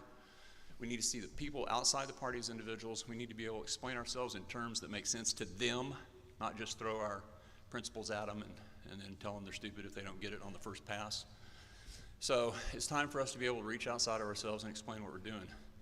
I've developed a knack for that over the last 25 years as I've tried to explain to people why I'm living the way I am in a culture that doesn't support me in my individual choices. Meanwhile, more importantly to this group and more importantly to the decision you're about to make, I have decades of experience resolving conflicts. Yeah, I'm good. I have decades of experience resolving conflicts between people I actually care about, where I'm invested in both sides, and I'm on the team of both sides, and bringing those people to some kind of resolution where we all still are on the same page. And as the leader of my family, I have decades of experience making hard decisions that I think are in the best interest of our overall group, even if sometimes some of the individuals in the family get a little bit mad at me because they wanted me to do something different. So that's what I'm here for. I want to build this party as big as we can, as fast as we can. The times we live in demand that we do nothing less. I think we'll move faster, hit harder if I'm your chair, so I'd appreciate your vote.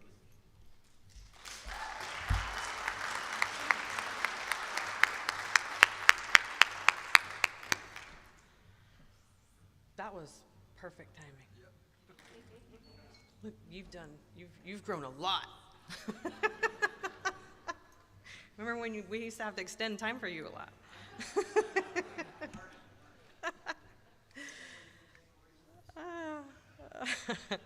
All right.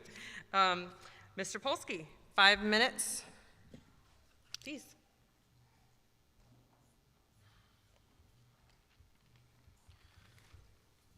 Like Andrew said, I'm going to try not to use up all the time. We'll see how well that goes. First off, I want to say thank you, Bob, for nominating me. Your faith in me and running LP Texas as a political organization means a lot. I know many of you are proud of LP Texas, what we stand for, and the hard work we've put together to run elections to disrupt the two-party system. Time after time, we receive 2%, 3%.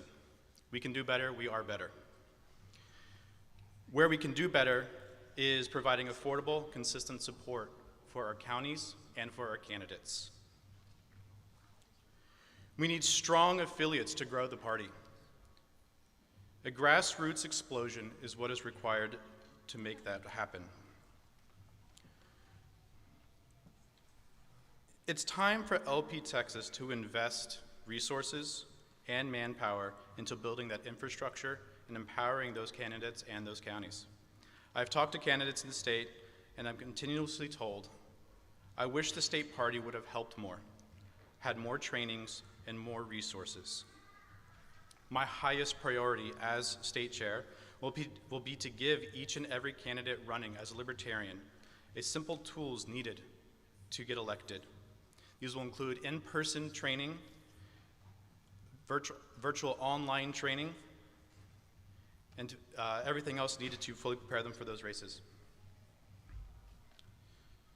We're coming off a 35% decrease in donations from 2022 to 2023. I know that has a lot to do with inflation, a lot of other reasons.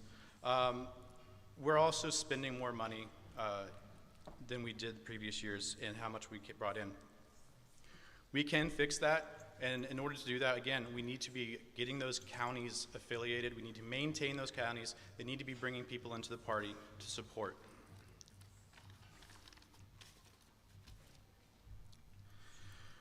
We have very hard-working staff. I don't want to discount any staff member that puts in the effort on a day-to-day basis to run this party.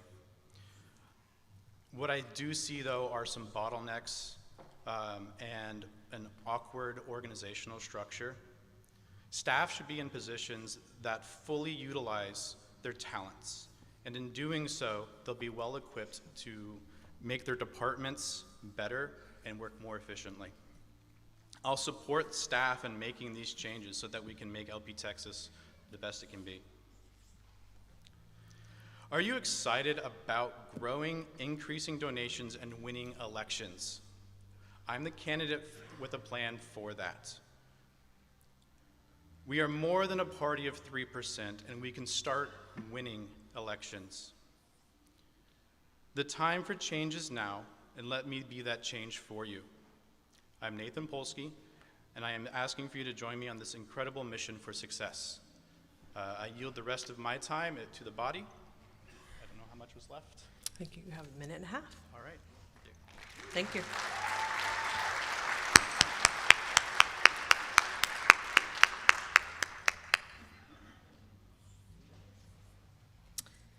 All right.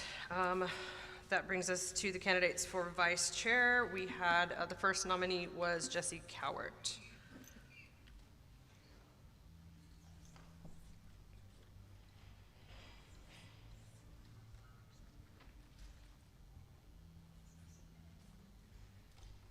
Hi, everybody. My name is Jessie Cowart, and I am currently the Senate District Representative for Senate District 4. I'm the Montgomery County Chair. I am the Special Projects Director, and I am the Secretary of the Credentials Committee. I stay busy, and I work hard.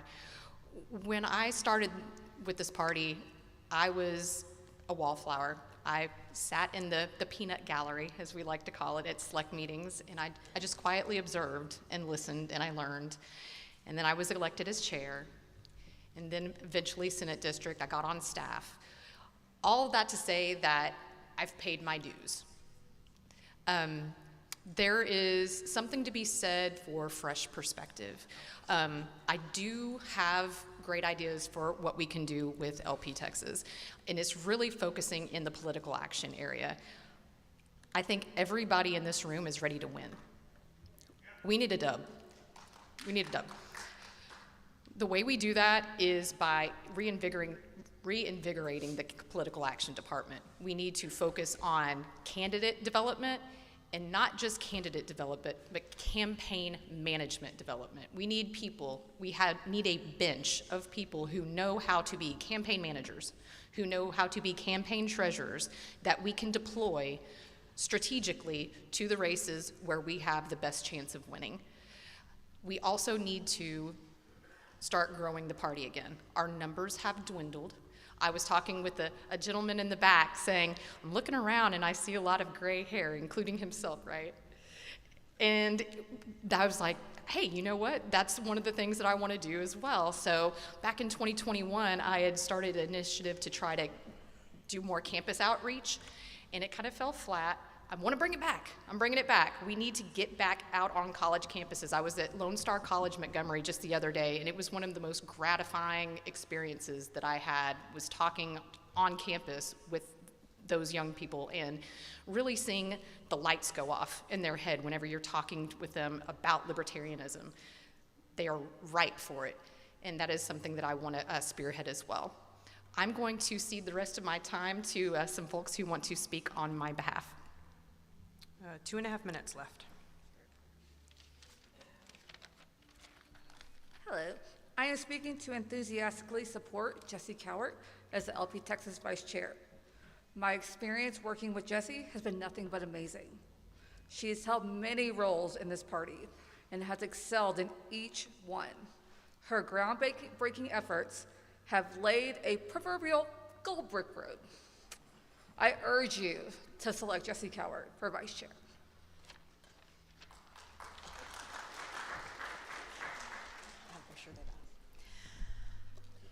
As an officer who has done 2 terms with we were extremely fortunate to have 2 wonderful vice chairs in the terms that I got to work with, Kyle being one of them, and Becca being the other. And I'm going to tell you right now, a vice chair's job is to be the right hand of the chair, who is a project manager, who's going to be able to dig in, get dirty, and talk to everybody and be there for everybody.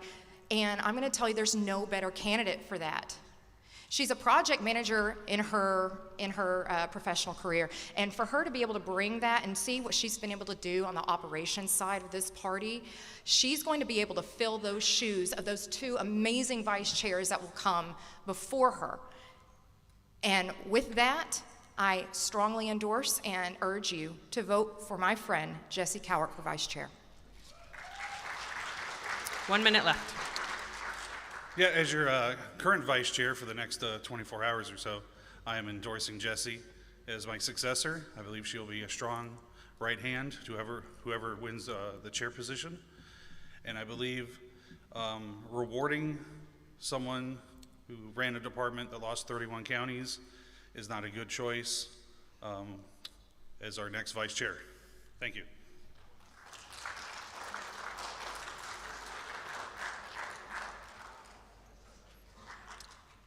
That brings us to Mr. Roberts, Joe Roberts.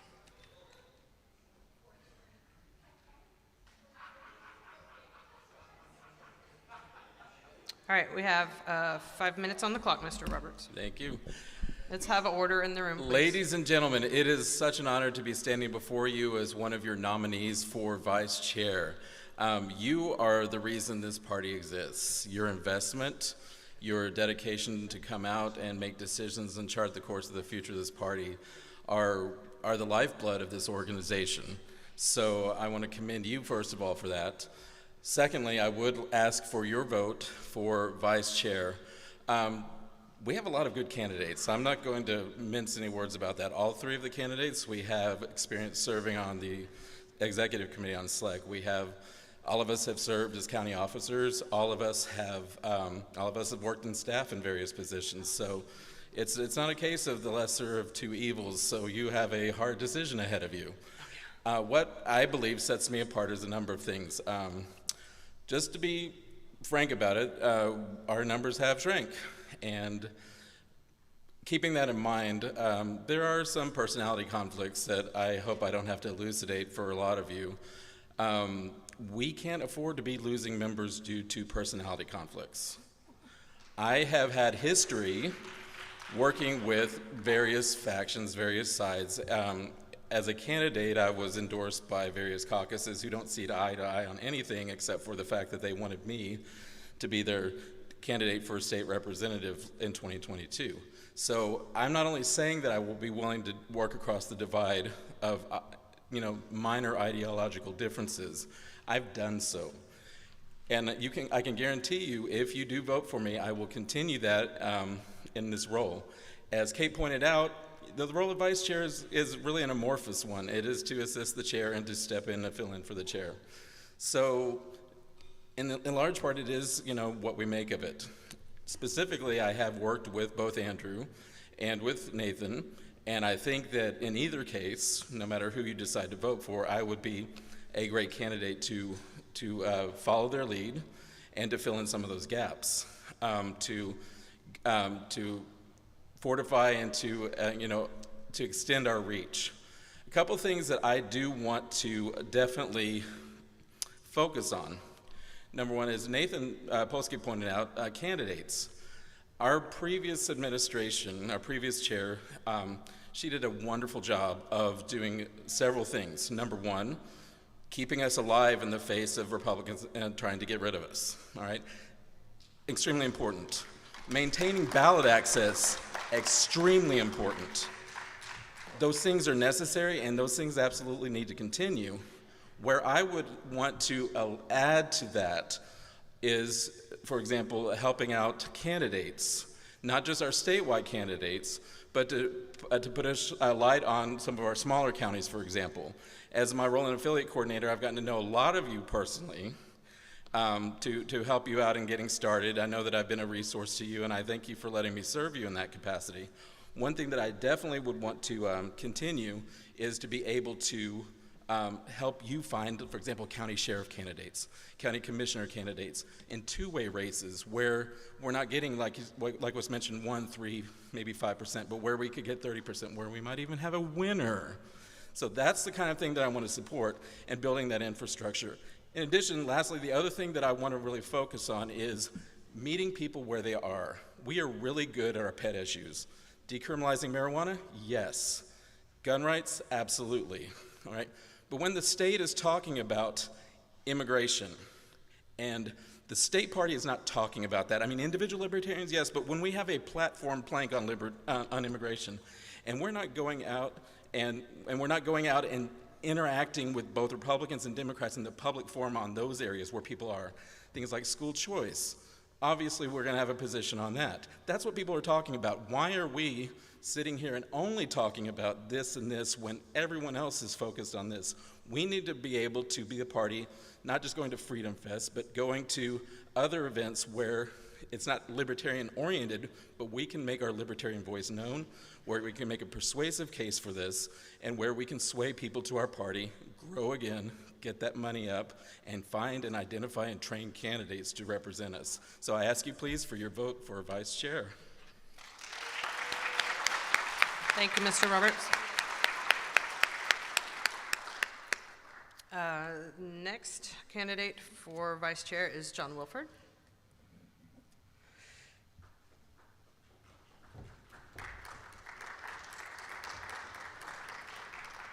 Putting 5 minutes up for you.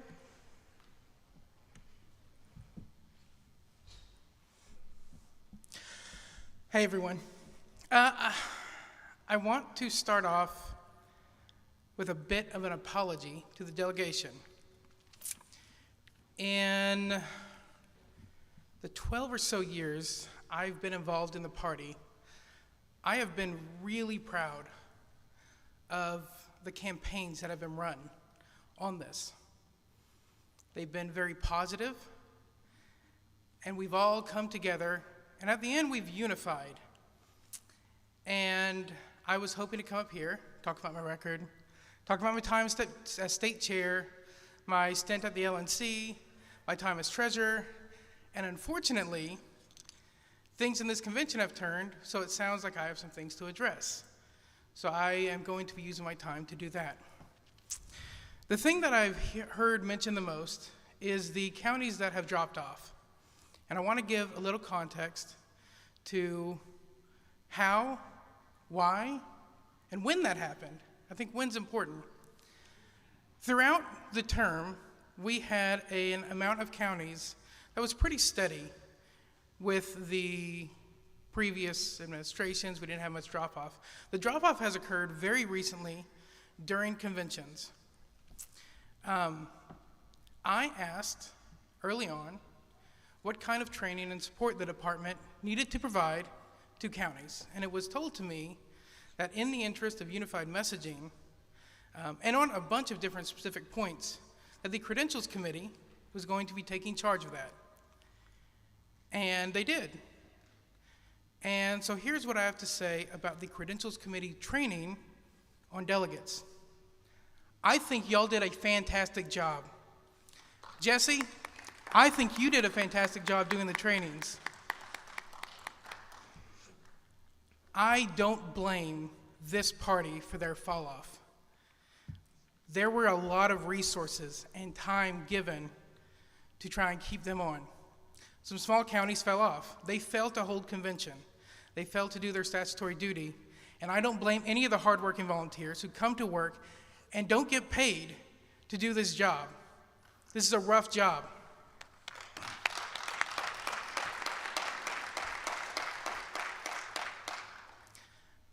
I really hope that after this convention is over, we can put on a positive face and regain those counties. Now, a little bit about me. Why am I running? Andrew Ameling came to me a while back, and he said he had a vision and a plan, but that he wanted a right-hand man, and he asked me to be his right-hand man.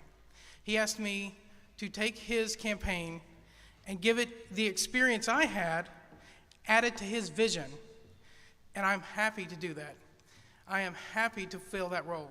I am here specifically running to give his campaign and his, hopefully, candidacy as chair wings. And with that, I would like to yield my time to someone. 1.5 minutes. I'm going to start out by saying that John is the best person for this position for the next term. Period, end of story. And then I'm going to go in and say if losing 31 counties is what we're going to hang these officer elections on, Jesse, Credentials Committee, put in tons of work to try to retain those counties. Joe Roberts in the Affiliate Support Department put in tons of work to try to retain those counties, calling them personally. John Wilford, Affiliate Support Department Director, put in tons of work trying to retain those counties. Christy Ford, Credentials Committee, put in tons of work trying to retain those counties. And Joe Burns on the Credentials Committee put in tons of work trying to retain those counties. That is 6 out of the 9 people currently nominated as officers for the state party. If that's what we're hanging our hat on, let's reopen nominations. What the hell, y'all? Thank you. With that, I yield my time. Thank you, Mr. Wilford.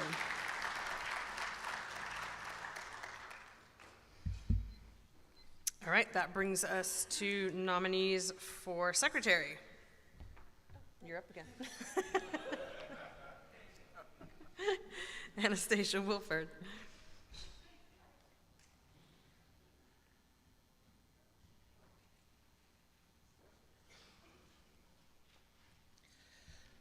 I'll start the same way. I think I'm the best person for this position for the next term. I think Christy is great. I've had a good working relationship with her ever since she came into the party. She's never been on select before, and I think that is probably the biggest thing that holds her back to serving as secretary. If you elect her, I'm sure she'll do a good job. I just think I'll do a better job. So, good luck, Christy. Let's have a good race. Thank you, Ms. Wilford. Christy Ford.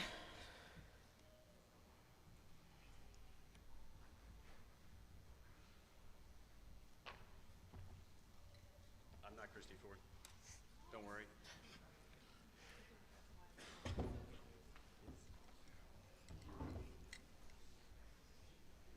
Will you let me know when you're ready?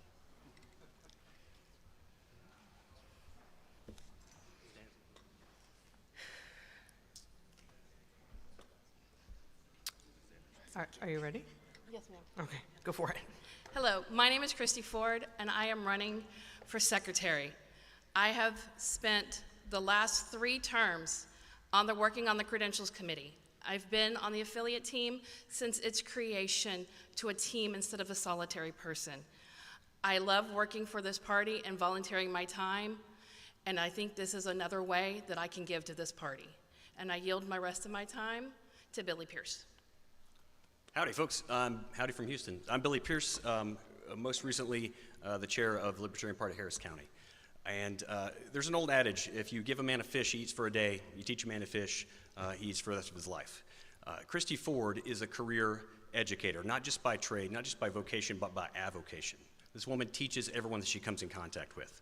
There's an important thing about that in the context of the duties of the secretary. If you come to the secretary with a question and they just give you the answer, then you're limited. You only know the answer because they gave you the answer. Christy Ford is a teacher. When you come to Christy with a question, she gives you the answer and the primary source for the answer so that you no longer need to come to her. And if someone else has the same question, you can now teach them. That is spreading knowledge. And that's a simple, small trait, but it's one that comes naturally to Christy. Christy has also been the vice chair for the last term of the second largest county affiliate, or excuse me, the largest county affiliate in the state and the second largest county affiliate in the country. And when I, as chair, had a family emergency and was unable to perform for a period of time, Christy stepped up. And Christy absolutely dragged us forward until I could get back in the saddle. Lastly, she was the executive sponsor in our party, in our county party. There are 4 established standing committees. She was the executive sponsor for the outreach committee that held over 50 events, 50 Libertarian Party of Harris County events in that 2-year period, reaching literally thousands of Harris County and Texas residents, coordinating campaigns, coordinating filings, and coordinating real events that really took place and shook people's hands and brought them closer to liberty. She's done the work, she knows what she's doing, and she'll teach the rest of us as she goes along. This is why I wholeheartedly endorse Christy Ford. 2.5 minutes left. 2.5. Wow. She's the nicer of us two. No shit. She really is. I would be a polarizing figure, no doubt about it. I polarize people every day. But Christy, I don't think she gets along badly with anybody, which is also infuriating to drive with her because, you know, I'm yelling at the guy in front of me and she's like, calm down, calm down. So if you're looking for somebody who not only can do the job and do it amazingly, but also just be non-controversial, be somebody that anybody can go to, anybody feels welcome to go to, you couldn't pick a better person than my wife.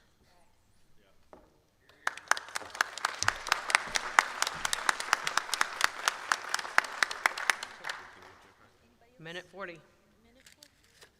Don't make me sing a song. I highly endorse Christy. Her and I have done Pride in Houston, and I don't know if you realize it is one of the largest Pride events in the country. And yeah, it's not just 1 hour kind of work. It's like you're like living, breathing rainbows. And that's what Pride was. And the fact is, we're doing it again. You know, that's how we are. But if anybody wants to know, just contact Christy and we'll get you involved with the Pride of Houston. But the fact is, she works. And you should have seen her with the crowd, with people it was incredible. I mean, she just is a hard-working lady, and she gets along with a lot of people. Anybody else? 40 seconds. Come on, Mike. Faster. Walk faster. What Billy said? All right. Also a big fan of Jesse.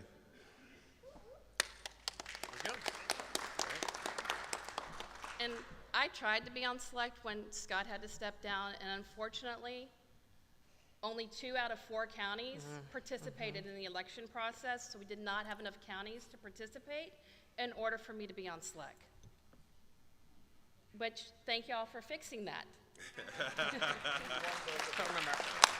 And I won both. I won both counts. Thank you. I yield my time. There wasn't any to yield. Thank you, though. All right, candidates for treasurer.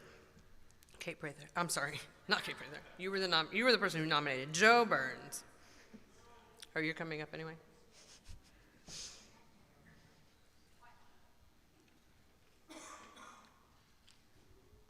Hi, guys.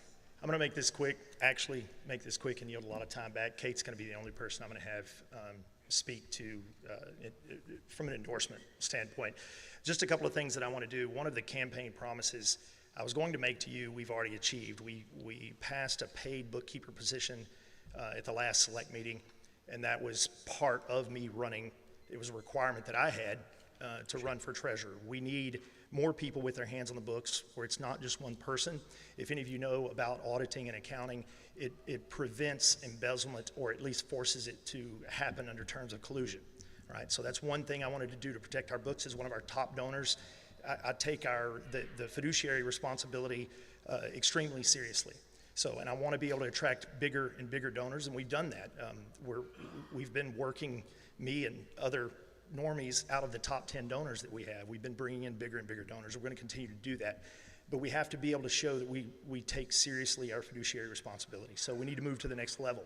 And at this point, that's going to include coming into compliance with GAAP compliance, the generally accepted accounting principles that most businesses, firms, nonprofits operate under. That's another thing that I'll want to do. I'll have to get that through Select, and this is where you guys can bring this up to your Select representatives, because we're going to have to pass this in motions there. It's not something that would be handled at the state level. And then beyond that, I'm going to do everything I can to achieve at least a yearly outside friendly audit. One that will be completely transparent, so that no matter who is treasurer, the donors get an accurate portrayal of what's going on in their books. So, and that's something that we will achieve through Select. And anybody that served on Select knows that when I want a motion to pass, I will make the 50 to 60 phone calls it takes to lobby for my position, which is what I'm doing now. I'm assuming I'm going to get elected, but even if I don't, even if you guys bring Patrick up here, I'm still going to work to do this, because I'll be on Select if we don't put me in the treasurer role. But I think it's something that needs to happen. We need an outside audit. We need prevention measures in place to prevent embezzlement, and we need to get GAAP compliant. So these are the three things that I will achieve as treasurer through the Select body. So I'm going to yield the rest to Kate. Thanks, Kate. There's a couple things I want to touch on that he's going to be too humble to say. One thing that I have said in the past 4 years as treasurer is put your money where your mouth is, right? We all know I've got a big one, so that's why I've got a gold pen, Lone Star pen. Joe Burns also has a Lone Star pen, and there's not that many of us in this room or actually in the party at all. So when you have the endorsement of a lot of the Lone Star pen people who give the most money, and they say that they are trusting him with their money and their funds, that says a lot. Same thing with the Lifetime members. He's got endorsements for both of those elite people. That says a lot. And I know he's going to continue doing that. He has brought in whales. He has put so much time and effort into making sure that we raise funds. He has been on my treasurer's advisory committee. Anytime I had questions or needed help or wanted people to overlook the books, just to kind of, make sure, because I wanted to be held accountable. I begged for accountability. And he was one of those people who stepped up. So I know in the past 4 years with what I did what I could to get us to this point.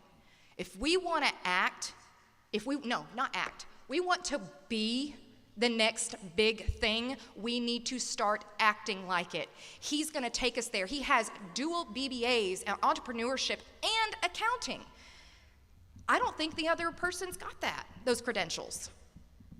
So when I say that I have full pride and love and support for my dear friend Joe Burns, I truly mean that he is going to bring this party into the next financial future we need to be at, along with the people that I have endorsed going forward. And I'm very excited to see what that looks like. So join me in that, please. Join me in voting for Joe Burns for treasurer so we can see what that financial future looks like.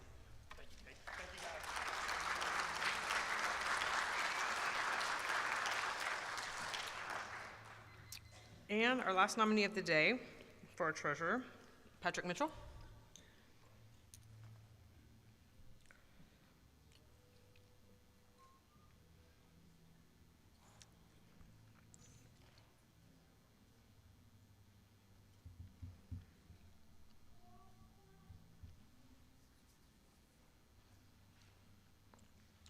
5 minutes.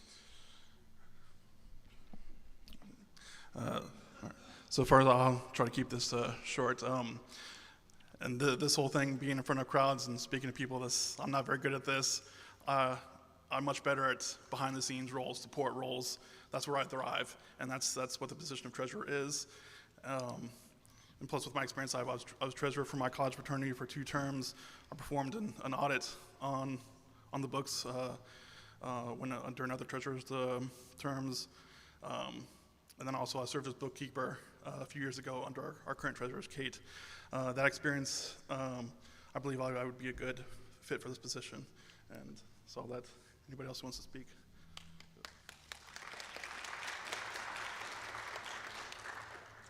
Yeah, I just want to say that I wholeheartedly support Patrick for this role.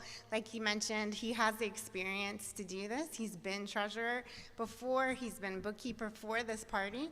And I also just want to say that he's been one of the most dependable people, and he will show up when you need to get something done. He just volunteered for the convention committee to organize all of the volunteers for the convention in DC. And just because somebody asked him to do it, and they knew that he was a trusted person to do that, and that's the person that you want as treasurer. Thanks. 3.5 minutes. I'm a firm believer in putting people in the roles that are best suited to them. And I think Joe Burns is fantastic as a fundraiser, and I think he'd be a great candidate for public office. I hope he'll run for lieutenant governor in 2026. But as a treasurer, I think we kind of need more of a behind-the-scenes kind of numbers person. I think Patrick suits that role very well. So I'd rather Joe Burns focus on being a public face of the Libertarian Party and Patrick do the number crunching behind the scenes. So if you love freedom, if you love Texas, if you love brisket tacos, vote Mitchell.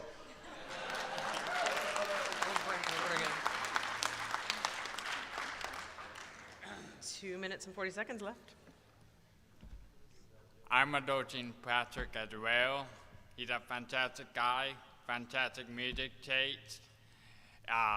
He may be a little bit depressing with all the blues music, but I have no doubt in my mind he's gonna turn up the tempo and he's gonna do his job. Thank you, Patrick.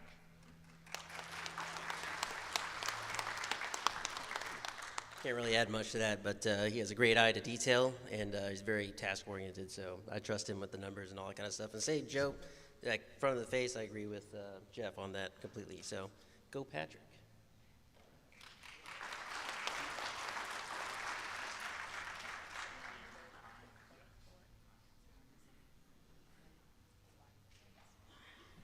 Sounds like no to me. All right, thank you, candidates for internal party office. We haven't had contested races here for a while, at least not all of them. So this is exciting. It is good. It is good. I totally agree with that. It is refreshing to see. All right, so that brings us to balloting. And the process that we were starting earlier at the credentials table, where the delegation captains were going to verify their delegations and their roster, their counts and their rosters, that's going to happen because now we do have to ballot using OPA-vote. So you will be receiving these ballots in your email.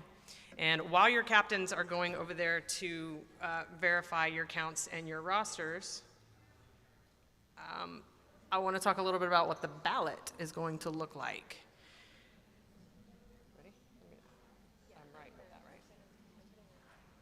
Perfect. Okay, I think the secretary is going to post like a sample one up there for you. According to our rules, we have to have the opportunity to vote for or against every candidate. So the way that's going to look in OPA-vote is you're going to see that candidate's name listed twice, once with the word for in all caps next to it, and once with the word against in all caps next to it. So if you want to vote for candidate A, and not against candidate A, you would choose for candidate A. And it is still going to be, it's going to be approval, still approval. But they can vote for or against as many as Yes, So still approval voting, so you can do the same thing for the other candidate, for or against. It'll make sense when you see it. Is it up there? Okay. Obviously, if you choose for and against candidate A, your ballot is trash.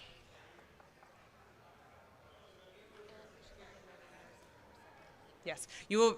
Once these ballots start going out, you will get 4 of them, one for each race that we are, one for each position that we're filling. So make sure that you've got handy access to your email. You have a question?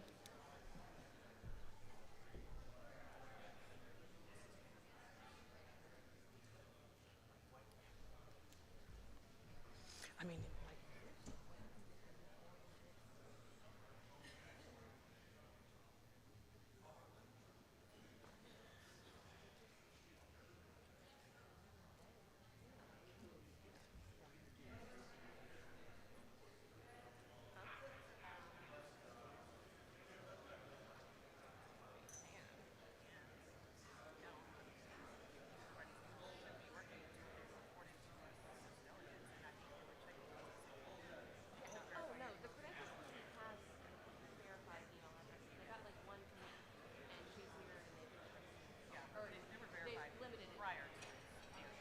now, some of them may take longer than others to get them. Some of them might get caught in spam, so we'll ask people to double check those. And if anybody does have a problem and they don't get it, we can always do paper ballot for that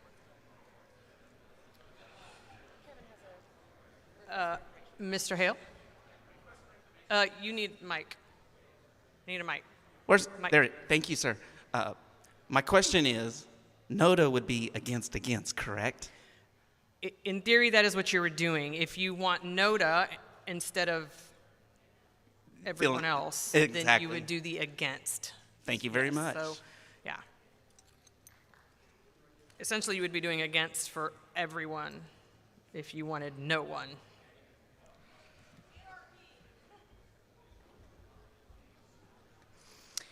Is it up there now? Is the example up there? Okay. So just again, to reiterate, when you get this ballot, you're going to see these candidates' names listed twice, once with for and once with against. If you vote for the same person, both for and against, it means literally nothing. It cancels itself out. So be careful when you check the little boxes. Be intentional with the marks you make. Yes, sir. Point of information. Can you say it again that every delegate in here is supposed to be expecting an email? I'm experienced, and so are some others, but this is our first time voting like this. So just like make it real clear for those of us who kind of been daydreaming. Watch for an email in your phone if you're a delegate and you can vote. And if you don't have a phone, what do? You can do a paper ballot or something, or what? I'm here to answer that very question. Thank you. Thank you, Mr. Benedict.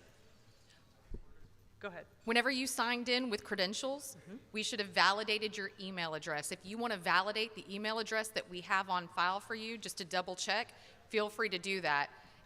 I think everybody should be good as far as emails, though. If you want a paper ballot instead, go to the credentials table and let them know. What we'll do is whenever we send the list of emails to the secretary, we will list specifically the people who need to get paper ballots so we can get a paper ballot to you. And are you going to ensure that the people who get paper ballots do not receive these email ballots? Yes, we will be removing their email addresses from the list that we send to the secretary. Okay, so a few points here to reiterate. The goal here is to do this by email. Your email address that you have provided to the Credentials Committee is what we'll be using, and it is my understanding that you verified that email address when you checked in as a delegate. So they should be correct, and you need to figure out how to check your email now. If you are someone who doesn't have a phone or any other device with which to check your email, definitely come talk to somebody at the Credentials table about that.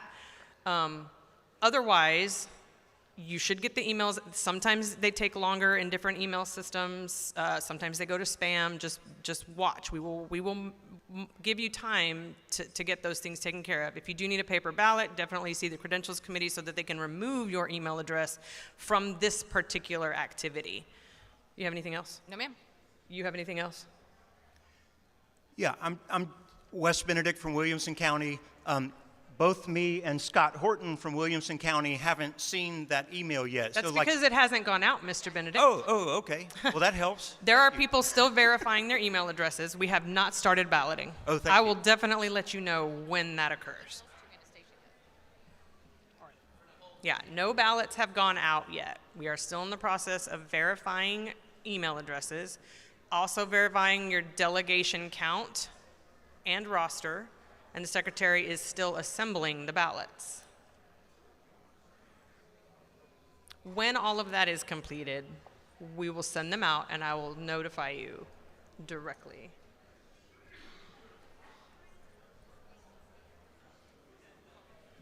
What?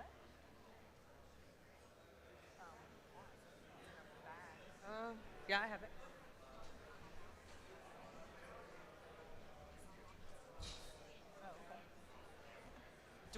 Do we have forms? Do we already have bid sheets? I don't want it like being passed around.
Yes.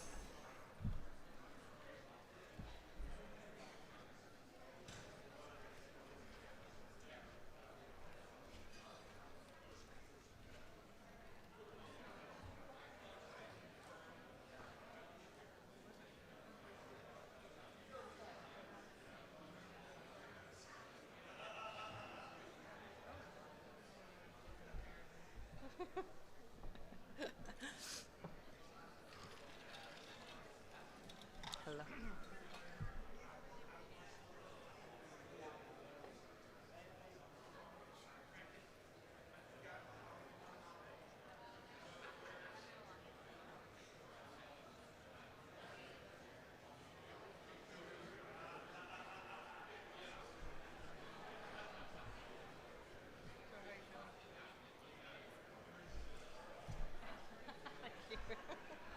I was saying earlier.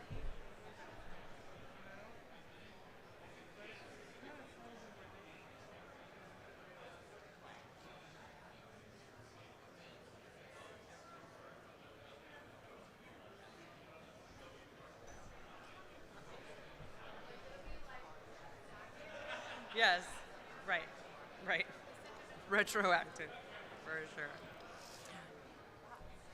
All right, after your delegation captain has verified your counts and your rosters, please return to your seats so that we can continue to stay ahead of schedule.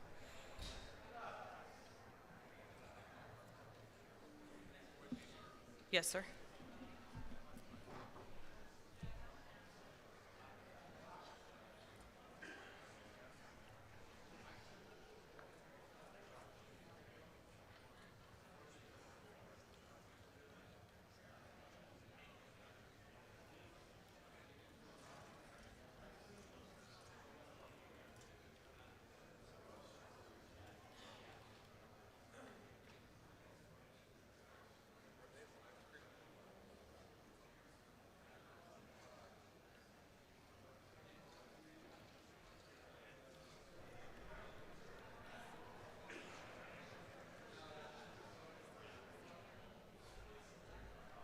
Should I make a comment while we're at ease here? Say when. Okay, thank you. Yes, sir.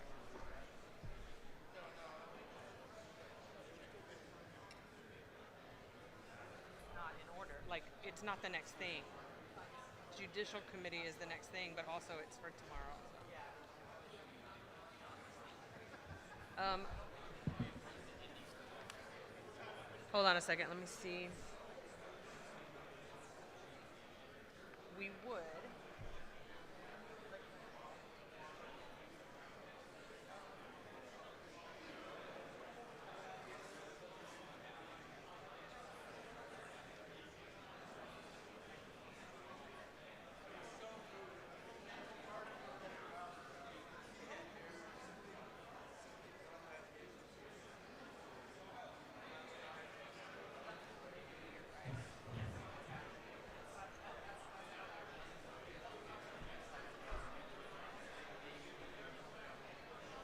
Yeah, I don't think so. Yeah, I think so. We'll see how close we get. It's 3:40.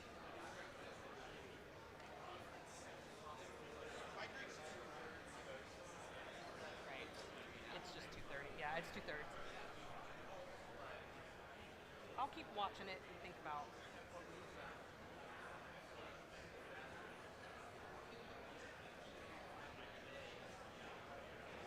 I don't disagree with that, but what we could get, if we try to do that, we could get ourselves in a situation where we're at a weird place to stop, and we have to stop at 5.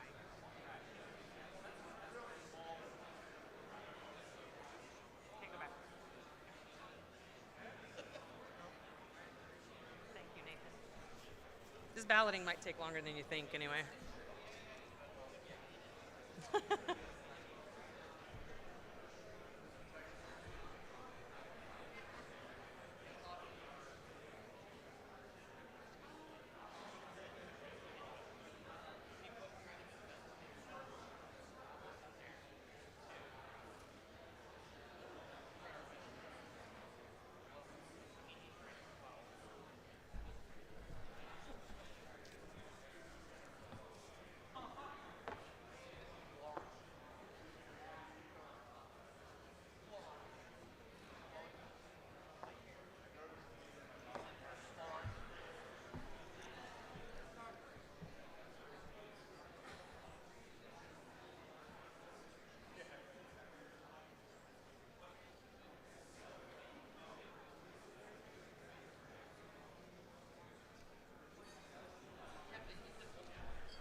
How's it going?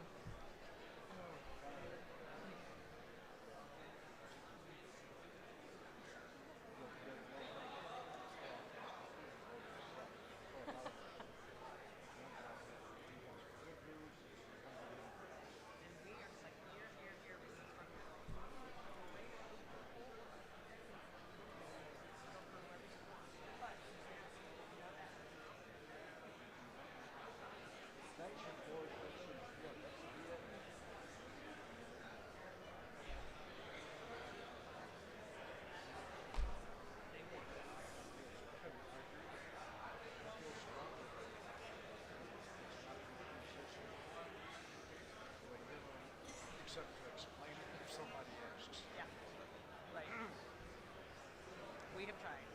Most of people with national and most affiliates, we vote for no. Exactly. Exactly. John's. Hmm?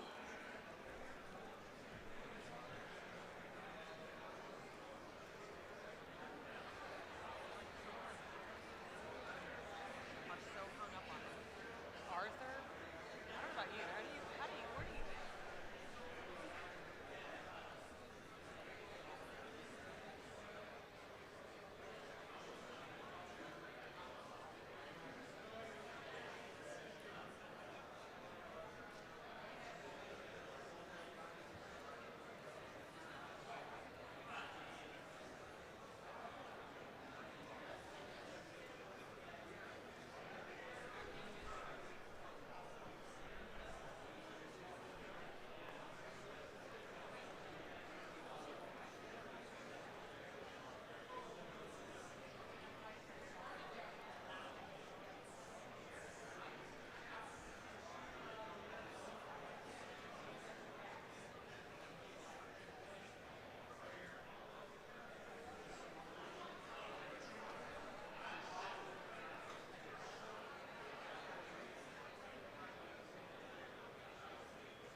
We should solve all the world's problems. Let's do it.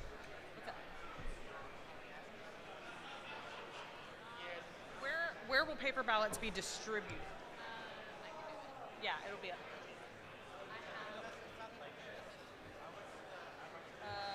Art's on there. Yep. Okay, you're on the list. They're not ready yet. We'll let you know.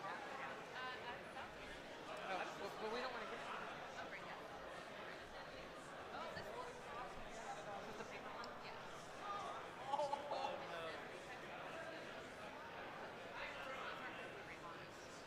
He's the first one that did it. I thought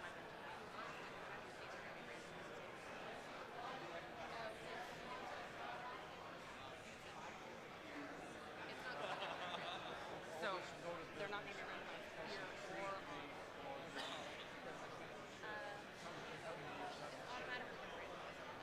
it doesn't when they're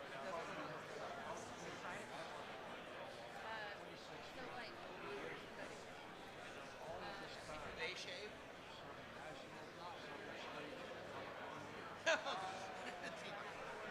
just saying, I mean, if they don't reciprocate, I mean, it's only fair. My wife told me, my daughter, it's all about you.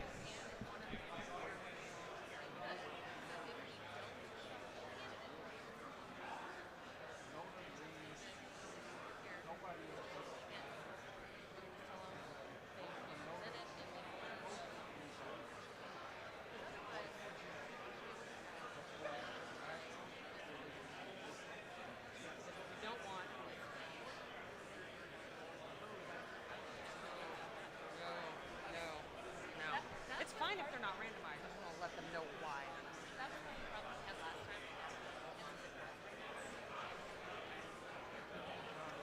I don't remember that. I probably blocked it out. It was a nightmare.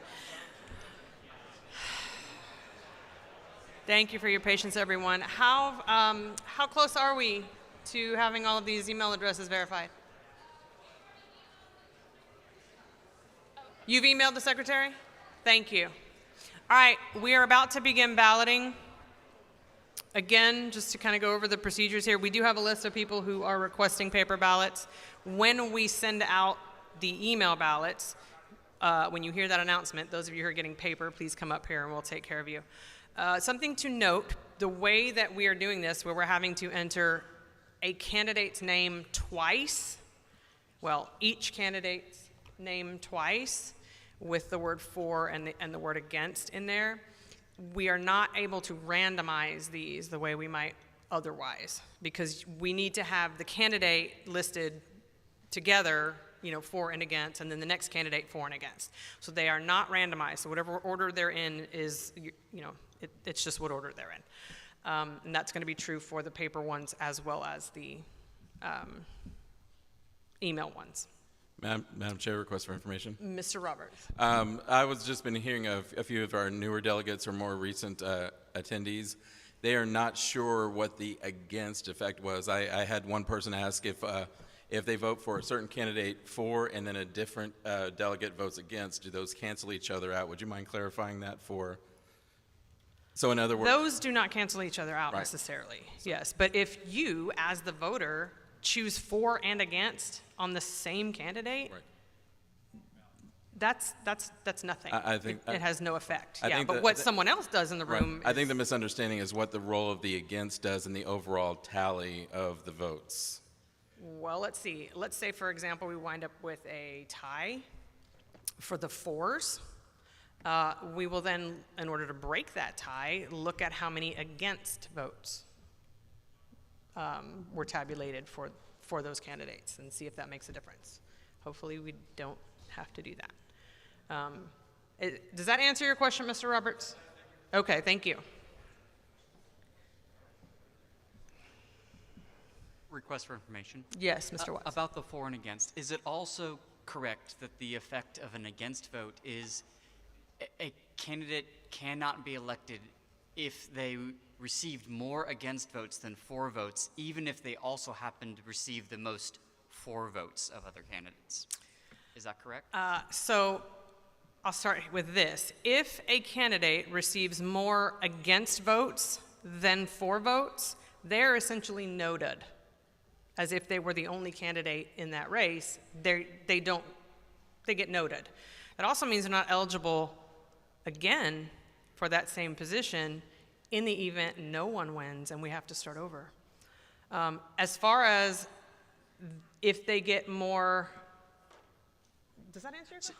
I think it does, but just, I'm also asking for the benefit of the room. So for example, I feel like you had a... if, for example, someone got 5 for votes, but 6 against votes, they didn't win, but the next person received only 4 votes in favor, that person would win, even though someone else got more for votes because they were noted and removed. I see what you're saying. So let's say you have 2 candidates, one of them gets 4 fours and another number. no againsts. Candidate B gets 5 fours, but 3 against.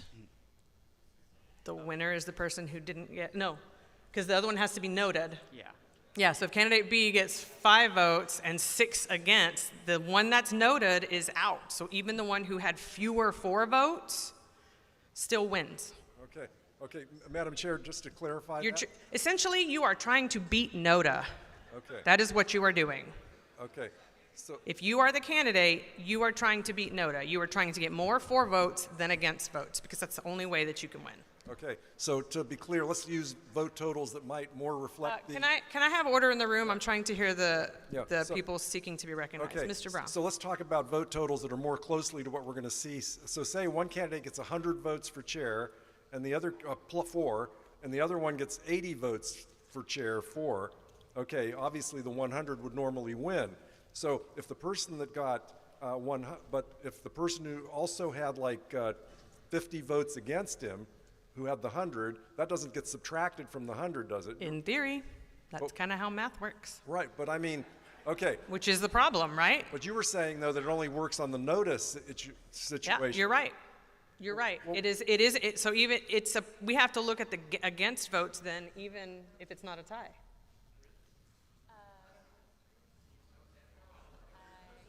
There's no subtraction. Because you're talking about... Okay, that's the question. You're saying if none of them are noted, Right. then whoever got the most 4 votes Okay. needs to be the winner. Right, okay, that's what I wanted to be sure of. Okay. Okay. Yes. But the example that was given earlier was if someone has more 4 votes but also got noted, can they still win? No. The first thing they have to do is not be noted. May I try saying something that may clear this up? Go ahead. Okay. I'm going to say real simple, but maybe not. The first thing any candidate is trying to do is beat the against. Once you have more for than against, the against don't matter except for one scenario. If there is a tie between 2 candidates, the against will decide it. Aside from that scenario, the against don't get subtracted or nothing. It just says you weren't noted, and we go on with the 4s. Just don't get noted, and you've got a chance. Yeah.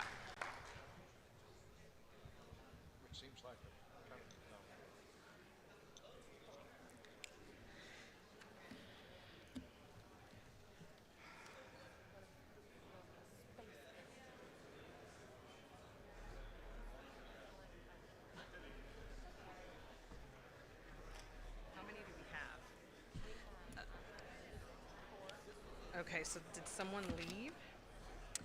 That includes these? So someone left. I need someone from the Credentials Committee. The last report from your committee said we had 165 voters. The number of email addresses plus the number of people requesting paper ballots is now only 164. Are you aware of someone checking out? Or is it a matter of someone not verifying their email address? I see Jocelyn's hand up. Okay, thank you. All right, so we are still at ease. Thank you all for your patience. Yes, sir.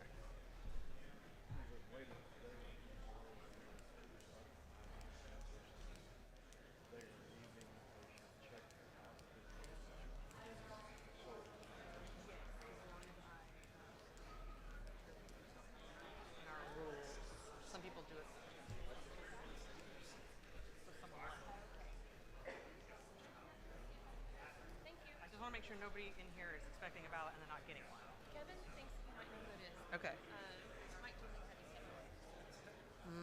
Yeah. Yes, sir.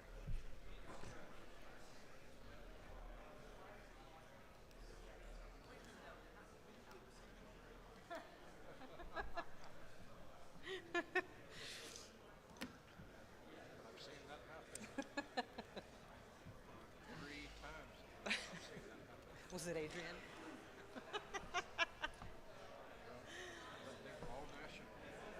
Oh, yeah. Okay, where are we? What's our status? That's right. You were. Okay. What? You were sick. Oh, they were shutting it down. Yeah, I heard about that. As long as the issue with the missing delegate is resolved, then I am ready to go. Okay. I wonder if Kevin's resolved it. Talking to Joe right Okay. All right, so we are ready to send out ballots. Supposedly everyone's email address has been verified. Only people who are eligible to cast a vote right now are going to be getting them, plus the 4 people who requested paper ballots. The secretary will be sending those out momentarily. If you requested a paper ballot, you can start making your way up here. The balloting really does not take very long, obviously, once you receive it. And I know that there's going to be some delays for different people, depending on your email system and the network and how much we're overloading it. So some patience would be great. Also some diligence in just trying to check your spam and things like that. And if anyone in here after, I don't know, 5 minutes or so still has not received theirs, just let us know and we'll double check on our end to make sure. Also, just so you know, we had 165 people at the last count. We are now at 164. So if you are expecting a ballot and don't get one, please let me know. Otherwise, we should be good. Mr. Watts. Request for information. Is there a time that the balloting will close? So what I would like to do is wait until we're sort of clear from people who are claiming they didn't get one, and once I have an idea of how fast they're going out, we'll kind of set that expectation. But I would very much like it to be, I don't know, with a group like this, I don't know. Let me think about how many minutes we might need. But we're not gonna close it while people are still actively trying to vote. I am going to ask that you do try to get it done. There's no reason to delay this. Do you have a suggestion? We need it to close before our next item. That prior to the ballots going out, people know what the expectations. Say that again? I do think it will be wise for us to set expectations on when it closes prior to the ballots going out, including time for sorting. Ballots are out. I mean, the bottom line is we have another thing to do at 4:30. So unless we make a motion to close it earlier, balloting will close at 4:30.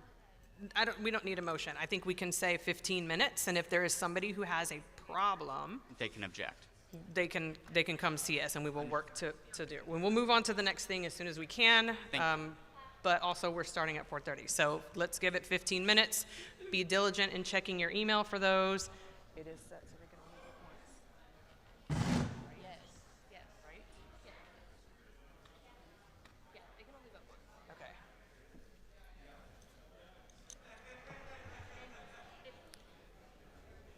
They have paper ballots to bring them up to me when they're done. If you walked away with a paper ballot, whenever you are ready, you can turn that back into the secretary.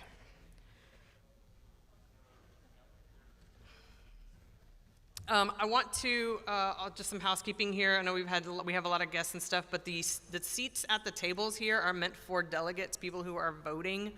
The seats in the back without tables are meant for people in the gallery who are not delegates, so guests, visitors, etc. Please stay in the gallery section and keep the table seats open for people who are delegates.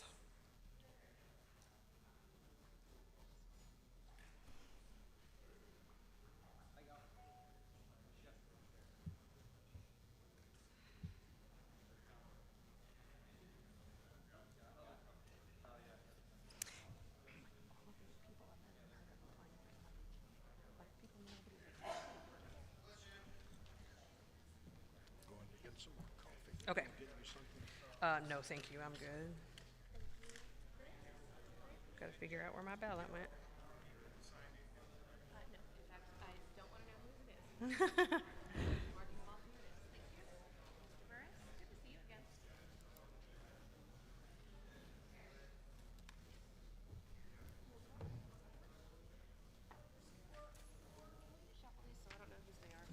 Absolutely will.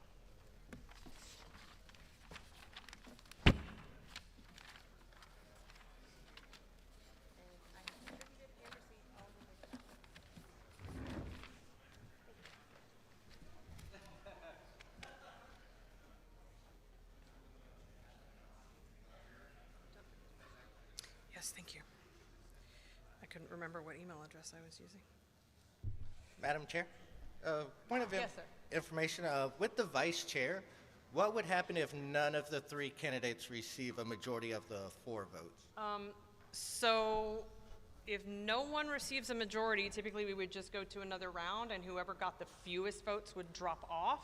However, if any of them actually were noted because they got more against votes than for votes, then those people would definitely drop off and not be eligible again.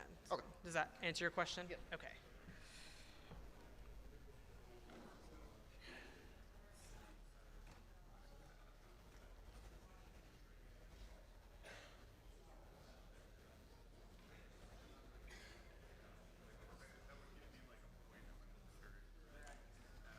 Also abstain would be not casting a vote at all for a person, like for that person. Should we have said that?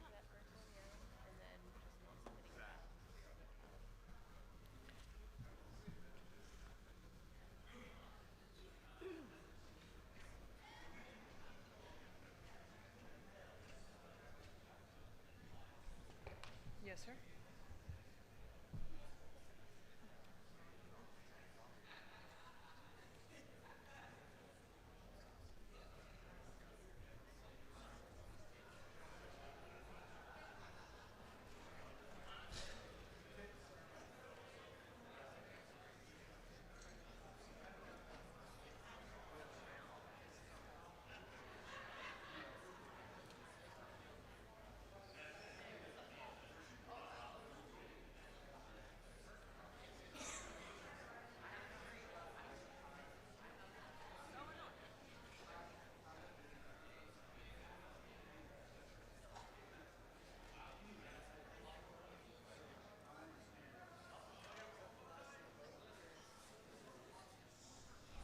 But this, as long as they didn't get noticed, the same people can.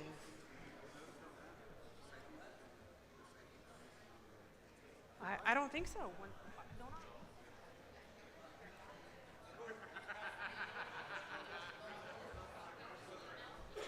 I mean, I can give you the lowest vote getter gets to stay on, but if someone got noticed.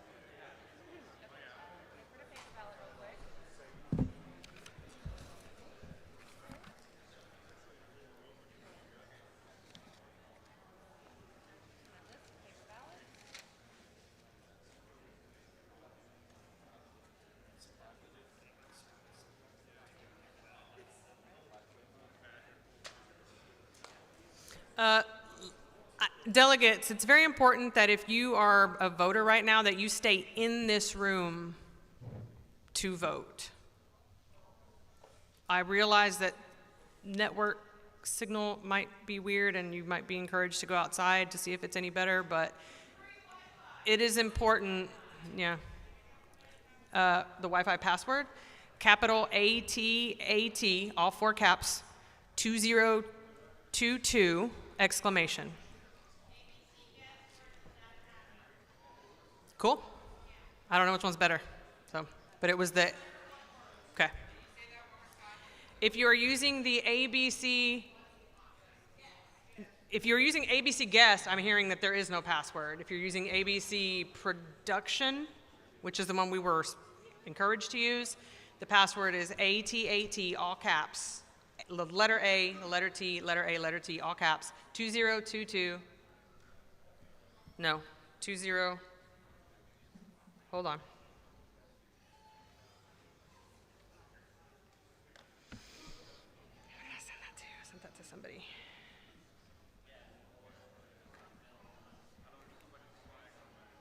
Yes, 2022 exclamation. All right, so now we do have a, Mr. Hearn, just so you know, we are actually deliberating your question right now. We had someone come up and suggest that it might not be that way. So right now I don't have a definitive answer for you.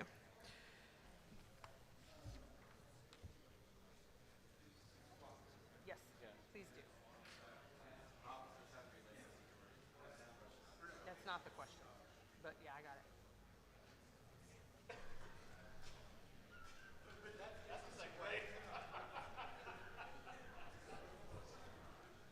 Okay, let me finish balloting. Have you already voted? I did.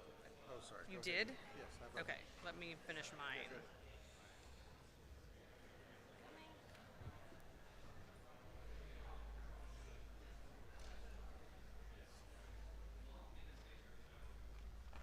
Did you get another paper?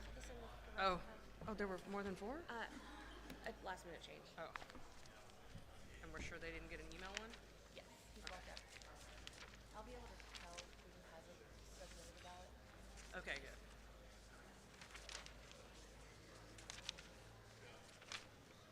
Okay.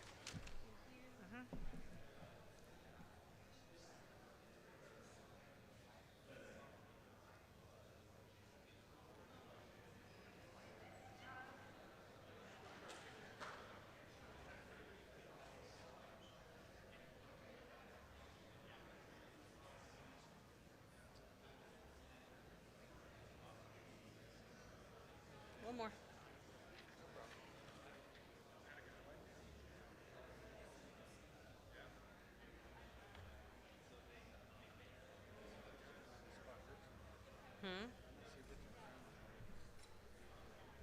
He went to get some more coffee, although there's probably not any left. Do you need him? Oh, well, first thing he's going to say is approval voting is trash. He's a poopy. But if we, I think if we could figure out how to do it and quit questioning it all the time, it would be great. We got rid of the majority.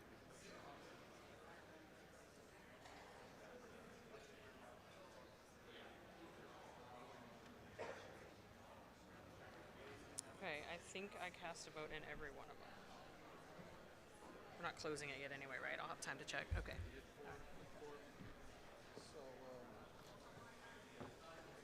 as far as the old rules about being around to voting, people being in my office, all of that, that I can check. Feel free to check it out. Anywhere else in there. There's just really these sections, really it's just the majority changes. But there is a sign that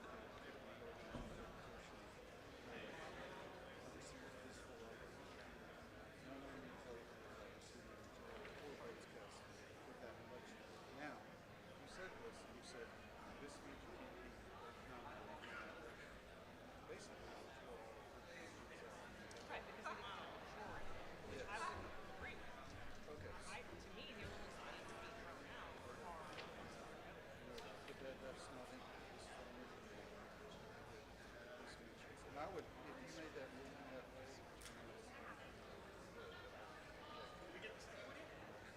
but there's nothing else. I wouldn't make it. To me, there's still. Well, the thing was in that election, election doesn't, election just means that. Yes. Okay. I don't see anything else in here related to this. In fact, I know this is a different section, but it says open nominations. It's a different section.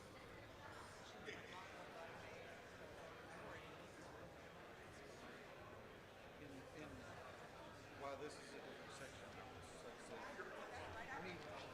it's silent on this, so we can open nominations. If the body wants to take the exact same vote, then that's up to the body. The body can be as ridiculous as it wants. This is why majority Oh, doesn't. yes, it can. This is why majority doesn't. Have you already announced that option? No. It is prepared. That is back there. I have sheets back there. I have pens ready to go, and then I have a picture that I took. That picture I took had that printed out, and it is now in one of the placard things. So it is ready to go. What do I need to announce? Just that people need to come stop by that table, take a look at the two pieces that are being offered for auction. Yeah. There are bid sheets out. Are there minimum bids? There are minimum bids $100 on yours and $250 on her picture. Okay. And then I guess you want to say what time is it going to be at the close of the gala tonight? I would say no, because not everybody's going to go to the gala. So I would say they can have the morning tomorrow. I would say we do it at the end of lunch tomorrow. Okay, So by that 1 works. o'clock tomorrow, we're done. That's good. All right, everyone is still balloting, so we're not going to be conducting any business at this time. It is clear that some of you are still balloting, right?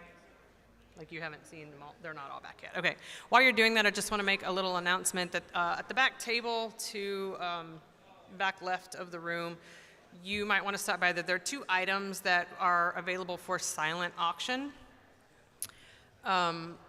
The bid sheets are out there. This auction will run through this evening and through business tomorrow, and will close as we reconvene for our PM session tomorrow around 1 o'clock. There should be pens over there for you. There is a portrait, and there is a Libertarian Party of Texas relic, if you consider that the 80s were 40 years ago.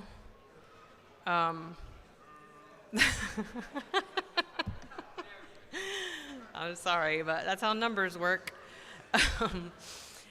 There is a Libertarian Party of Texas comic book that was hand-drawn by a member who still exists, by the way, in 1983. And I have a copy of it that I am donating for the purpose of this silent auction. So you're welcome to it, to go take a look at that as you see fit. We're going to get back to business here soon. About 7 minutes left on balloting, hopefully. Everybody receiving their ballots. Anybody still struggling to get a ballot?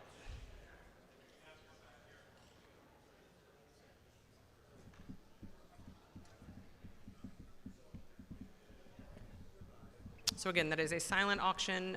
If we run out of room on there because we have too many bidders, we will add a second page and so on. And at about 1 o'clock tomorrow, we will close this. So if you're coming to the gala tonight, you'll have an opportunity to examine those items.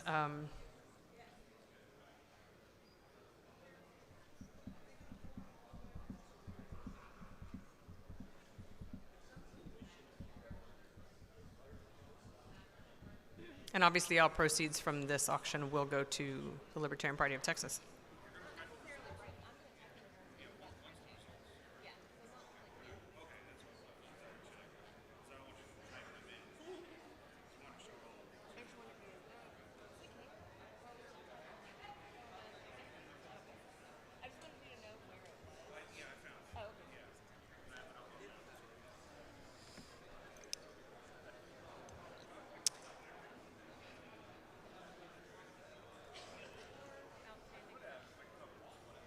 Kate, can you come here for a second?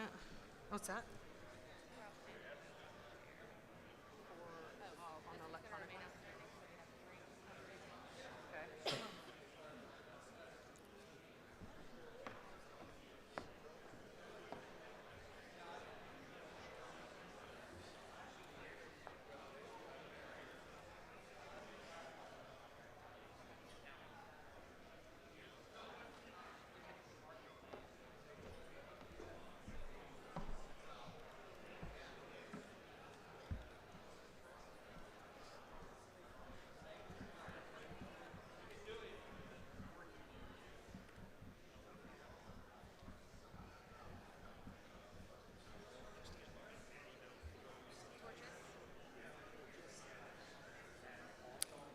That's Nancy Neal.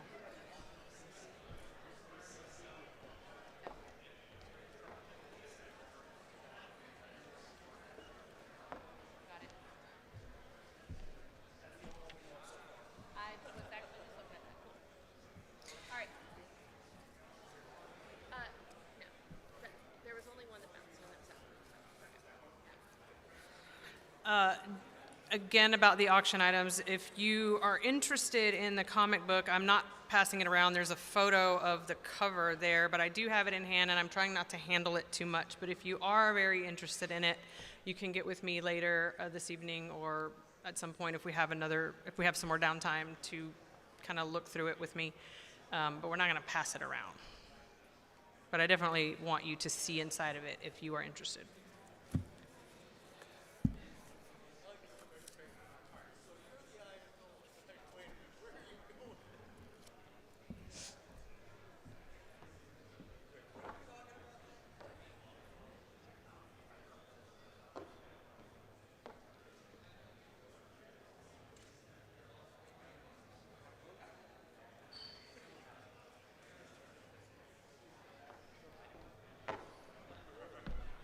It's 14 pages, by the way.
With regard to the comic book, the back of it actually has the statement of principles that existed in 1983, and the addresses of the National Committee, which was on Wisconsin Avenue at the time, and the Libertarian Party of Texas, which was in Houston at the time. For history nerds. What? Well, yeah.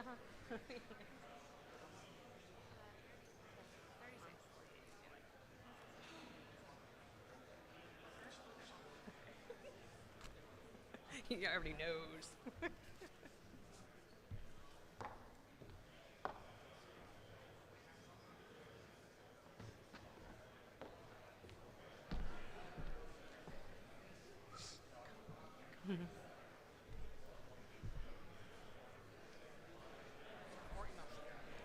Okay, I get it.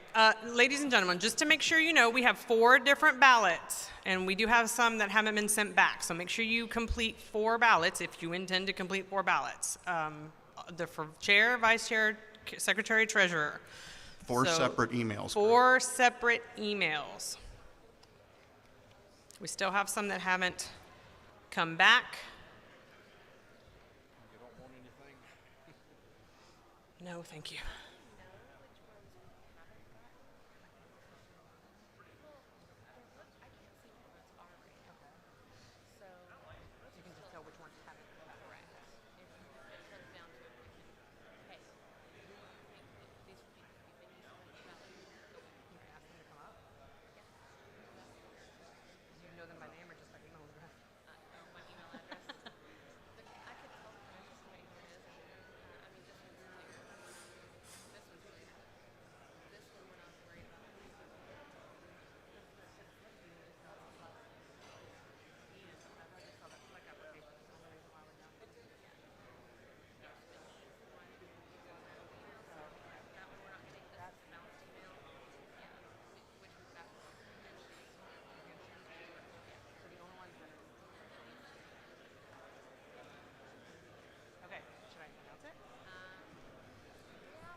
Well, also they need to be in the room. Why don't I send the list to credentials, send them the emails we haven't gotten votes from? Hang on one second, sir. And then they can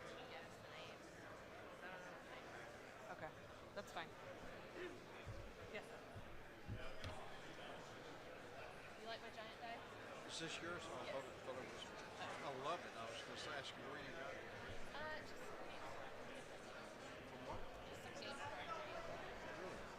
This gentleman says he has not gotten one for chair, but his email address is not the one that's not in the thought outstanding.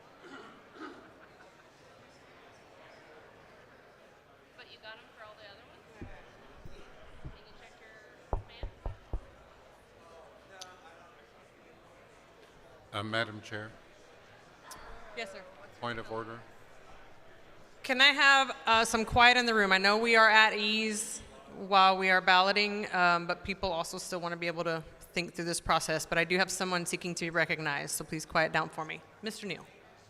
I'm not sure everybody here was aware of the process or even the existence of the Judicial Committee. Speak up. Is it too late for people to be added to the potential candidate list for the Judicial Committee? Is it too late? Yes. I'm gonna have, let me consult about that. The process for, or to be eligible to be nominated for the Judicial Committee, they had to submit a form, but they could submit a form. They could. They were not required. Okay, so people can still be, okay, so you can still submit the interest form for Judicial Committee, and you can still be nominated for the, like, there's no, we haven't closed nominations in any way. So if you are eligible and you are, it's, you know, you might want to express interest through the form, which you still can do, but it is not a requirement. And where can one obtain this form? Pardon me? Where can I get the form? It is on our website. It's on the website. I'd have to try to find it myself before I can tell you that, but maybe he'll help you.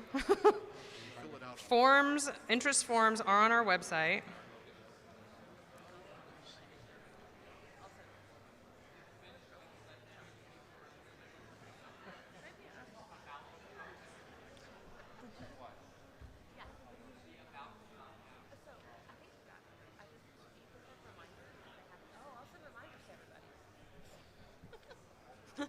Glad I asked. I'm really glad you didn't have all the offices up here unless there were more tables. Yeah. Because I need to spread out. The secretary needs to spread out. Yeah. And if there were 5 or 6 people up here, we would be too cramped. Yes.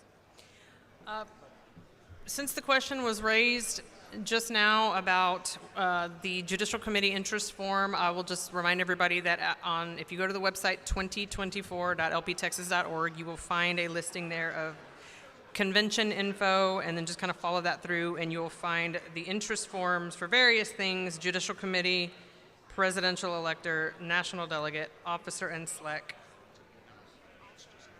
and that's it. For that same thing?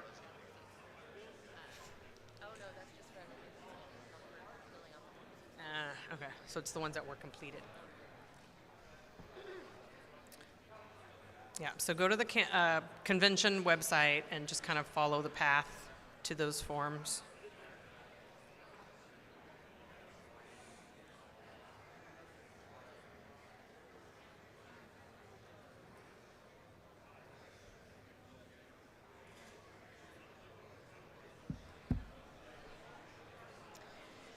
In 10 minutes, we will be moving on to our last agenda item for the day, or before, hopefully.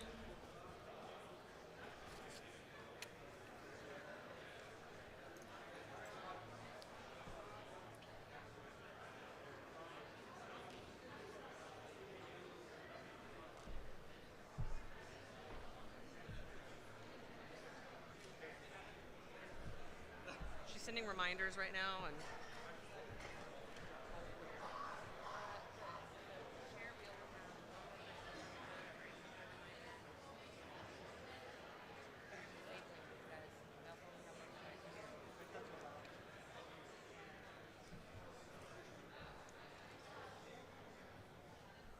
so one chair missing, one vice chair missing.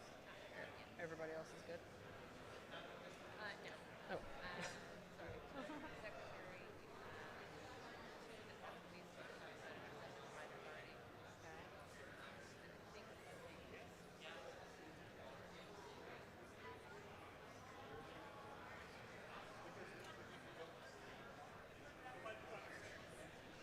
Okay, folks, please make sure that you are hitting submit and getting confirmation when you submit your ballots. We still have a few outstanding.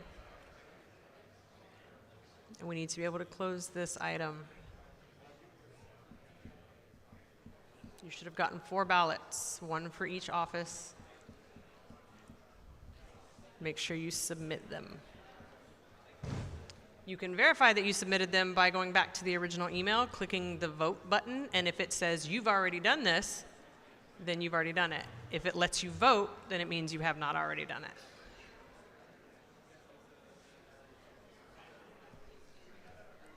I mean, at some point we're going to close it. What's that? I brought you something. It's in my room. Oh. We're in the same hotel. Okay. All right. We want to say 4:28. That gives us 2 minutes to announce before we start the next thing. Not enough? 4:25. That gives us 3 minutes from now. Better?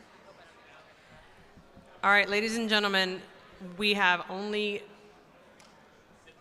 maybe 2 people who have not submitted 1 of the 4 ballots. So everybody has clearly been able to vote, but we've got some ballots that have not come back, and we need to make sure that you guys are getting those done because we need to close this and move on. So we're going to give it another 2 minutes, and then we're going to call it.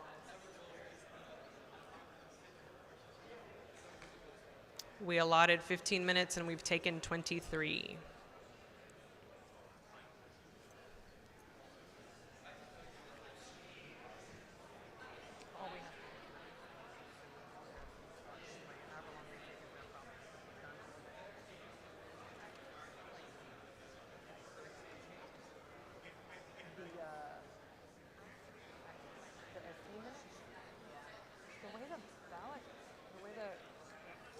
I think it was like that last time too, where it wound up being the next morning they brought it back.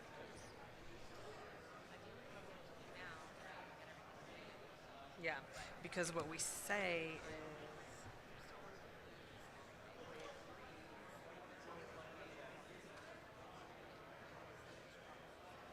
Madam Chair. Oh, my God.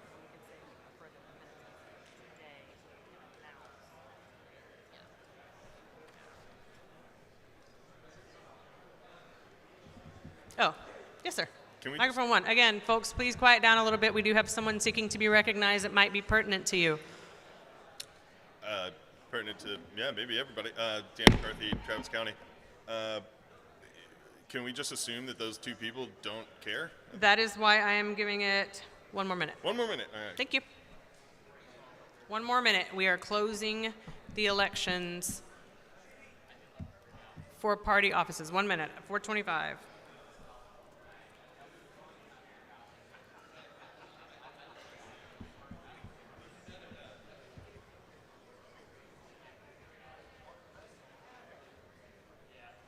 Are you going to come up here and tell me not to do that? Okay.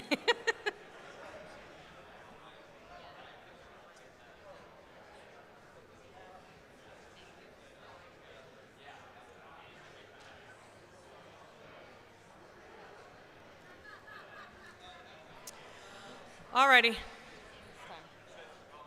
What's up? I was going to say, much to my surprise, my wife is apparently watching it live. Oh. Just sent her the link. Here's the message I got from her.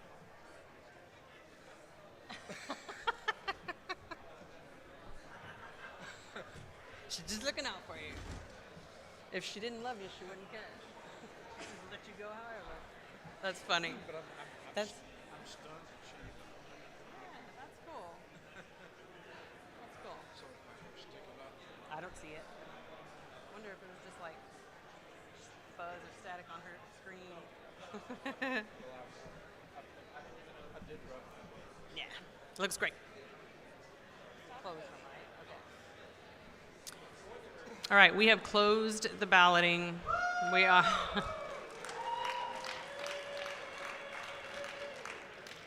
I would ask that everyone go ahead and take their seats. Let's come back to order so that the secretary can have the peace and quiet she needs to process all of this and get some results ready for us to announce.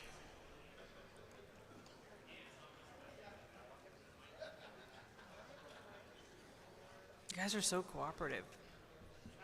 Thank you. But still ungovernable. Obviously. Obviously. Still ungovernable. What's that? Yeah, I can't hear you. Can you come to the microphone? Your microphone is a lot louder. Mine is louder, yeah. How will the results, in what order will the results be announced? Will it be treasurer to chair or chair to treasurer? I mean, can they all go at once? Yeah, I can put them up on the screen all at once. Yeah, they're going to be put up on the screen all at once, probably. But if not, then I would say in the order that that we did them, that we nominated and went through them. Thank you.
Mr. Hale, go to the microphone.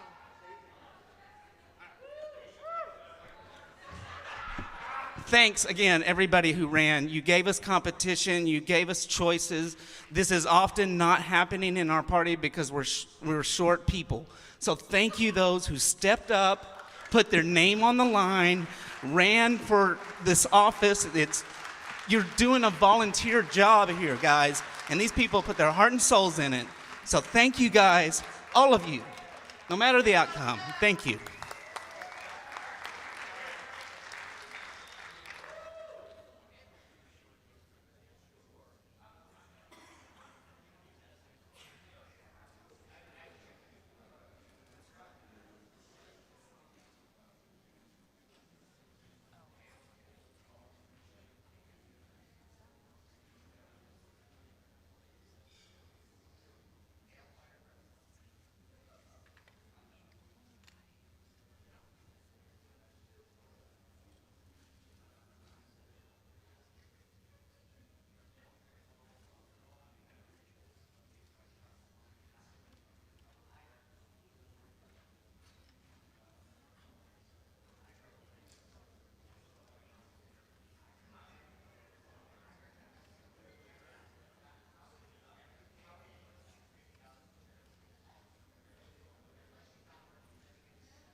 You're going to post them, right?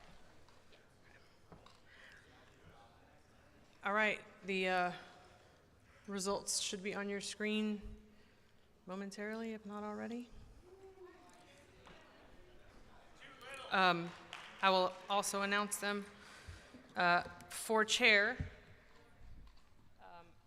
Andrew Emeling.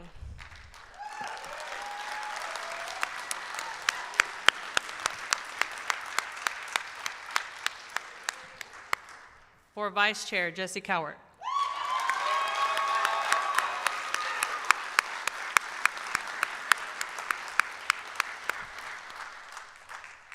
For secretary, Christy Ford.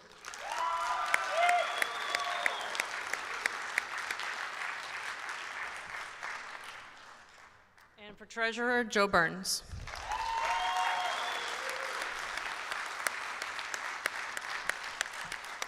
Congratulations.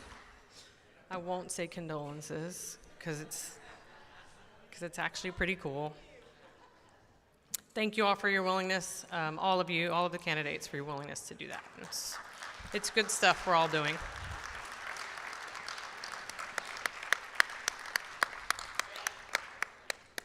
All right, we did that thing, y'all. Only 3 minutes now, we're back on schedule. Okay, we are now going into Senate district caucuses to elect our select reps. Now we know who the officers are, we also need to fill the select body. The way this is going to work, you can help me through this. We've got, Anastasia has envelopes for each SD. So we just ask one per SD to come up. One person per SD to come up. If you see others, just kind of call each other off. One person to come up from each Senate district. When you get up here, let us know what Senate district you're with. We'll hand you a folder, and you will hold that up. It has a red number on it so that your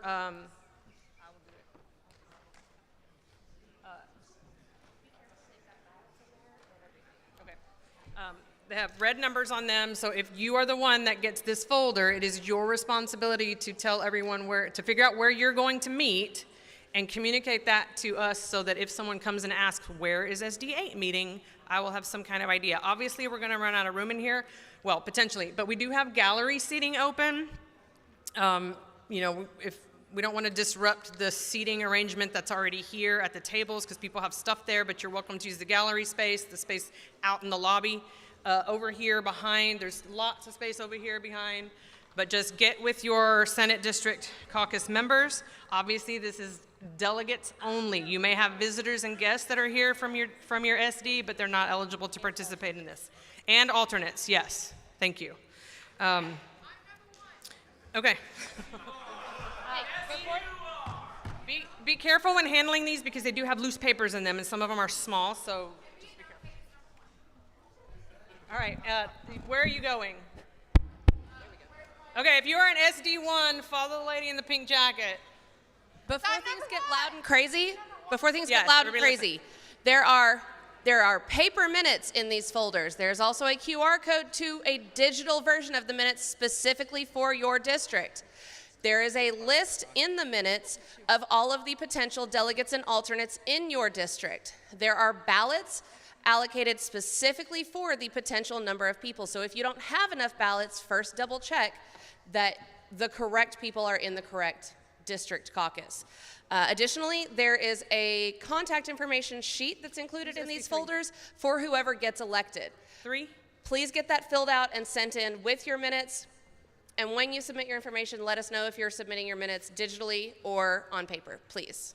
Yes, and preferably today so that at 10:10 in the morning we can announce them per the agenda.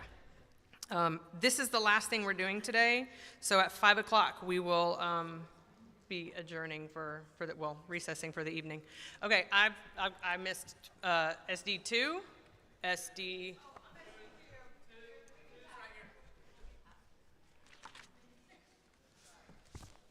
Be careful, there's loose papers in there. 3, 4.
16 will be on the left-hand side at the top. SD 17 will be in the back right corner. Additionally, remember that a person is only eligible to be selected as a district representative if they have first completed an application to be on Select. A few of those have come in this morning, so Ignite is not updated, but I will have it updated here in just a moment. Just be sure to confirm that before you elect somebody. Huh? Oh, for 12? I'm in 12. Oh, I don't need to announce where you're going. Y'all can figure it out.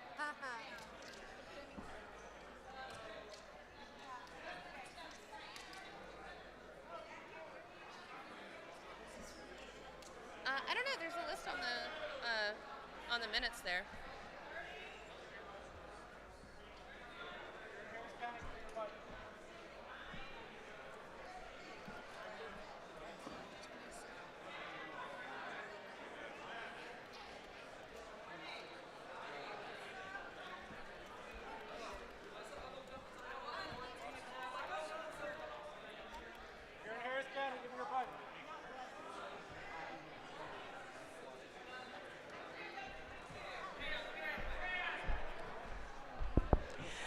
Where is SD 22 right now? Who's looking for 22? Renee? Back middle. Is there anyone here from SD 20? I still have your folder. Who has 24? Right back there. Orange shirt. Burnt orange. 1 second. I will get it. Man in the hat's headed your way. Are you missing yours? Oh, okay. If anyone is lost and can't find, where's 30? Where's 30? Back in the back, that way. Yes, sir.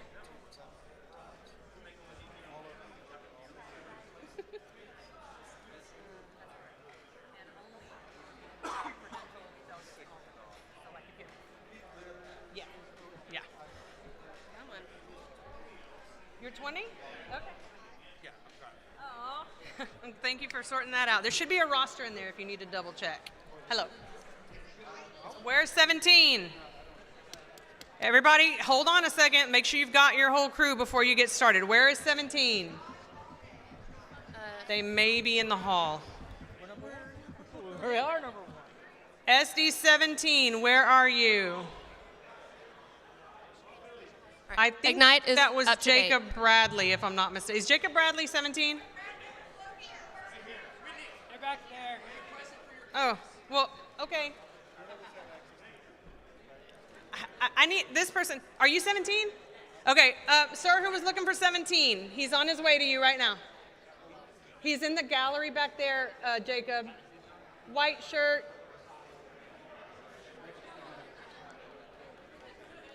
Jim. Jim, there he is. 17. Okay. Everybody good? You're done? It's for... all right. SD1 has turned in their papers.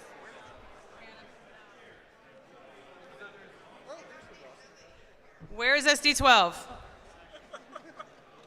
SD12. SD12, please hold up your hands. They may be in the hallway. Where's 24? 24 is over by the credentials desk. 24 is by the credentials desk. You're 12? Still looking for 12. They may have gone out. Mr. Burns, or who is that?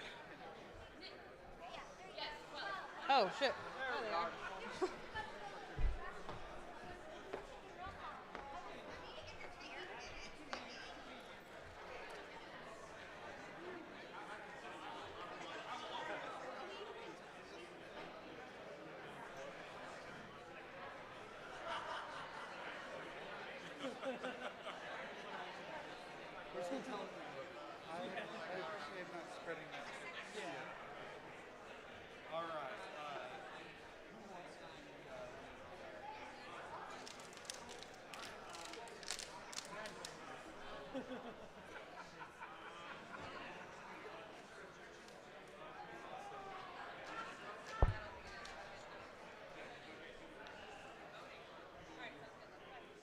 Hannah Kennedy and Jonathan Alvey.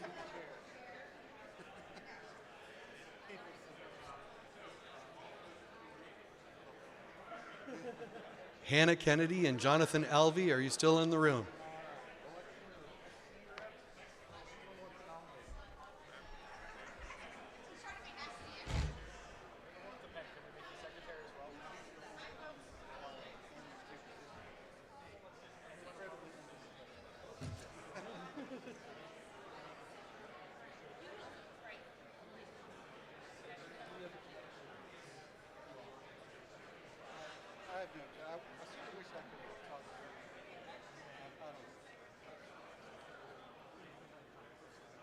I mean, the only point.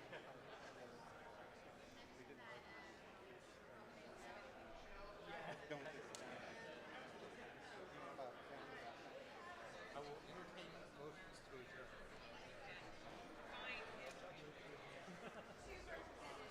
What is that?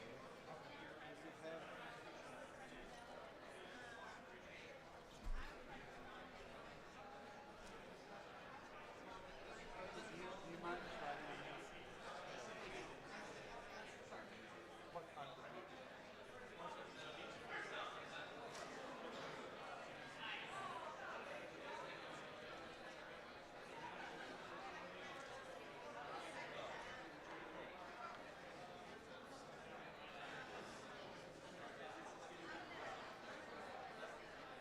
is this digital form? Just that. If he can put himself in there. Maybe they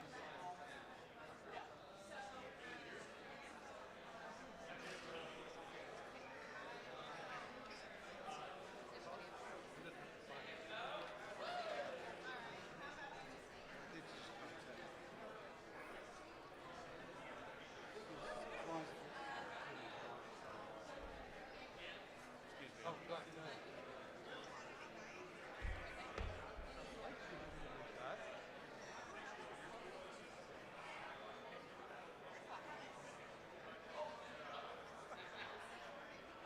Last try for Hannah Kennedy or Jonathan Alvey.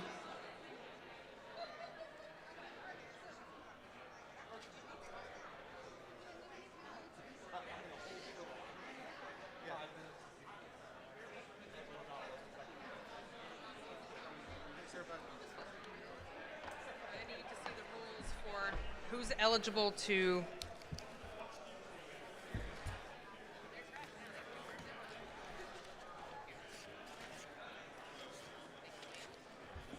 Just a reminder, your caucus may need to refer to the Libertarian Party of Texas bylaws to make sure that the people you are nominating and electing are eligible for those positions. It may be more than just that they have submitted a form. There are some requirements. The qualifications for state executive committee members is on page 9 of the existing bylaws. Page 9.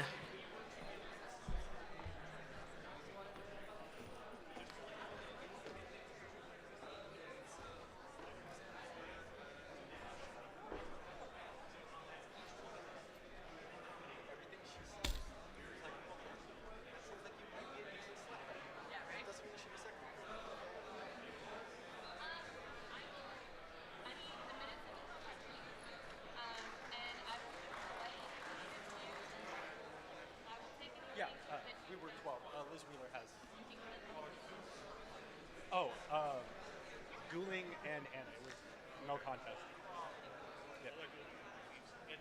Yeah, Liz nominated him. No one objected. I nominated him. No one objected. Real quick. Nice.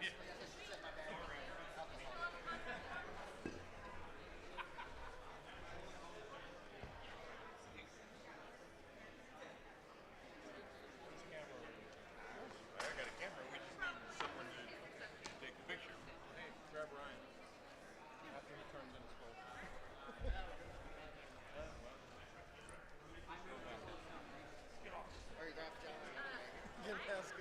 Could we borrow your finger to take a picture of us? Pretty sure photographer's not in his job description.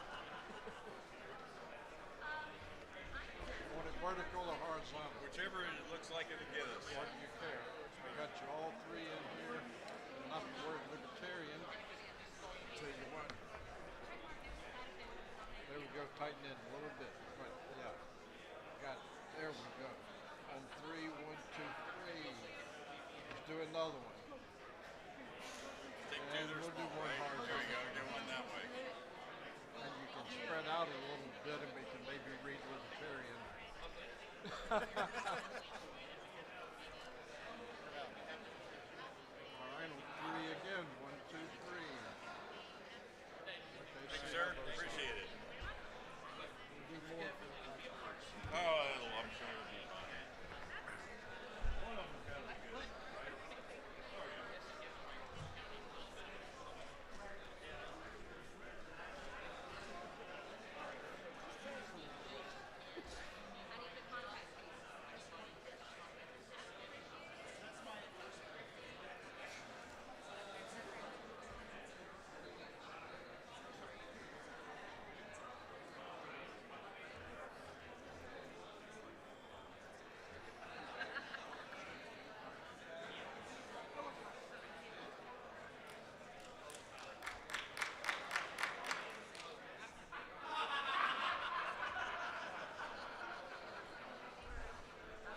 Can I borrow this pen?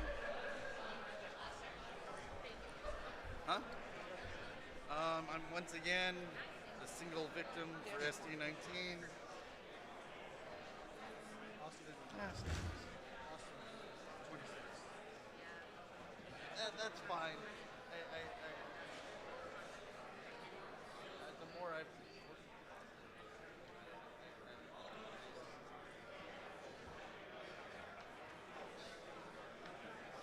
I just wish you gave us a link for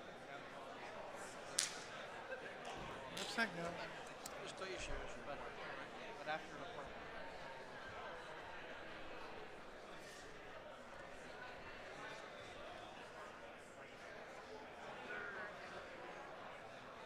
Yeah, I've actually done a little. Like I've been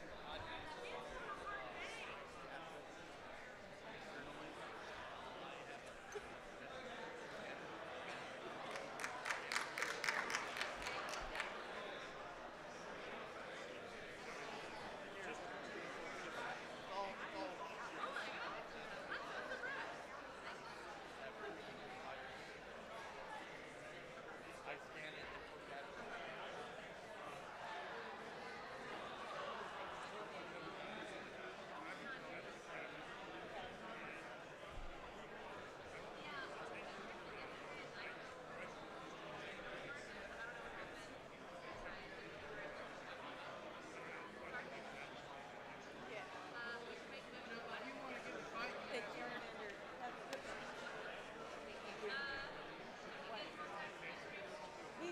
But they're black elections like they're here.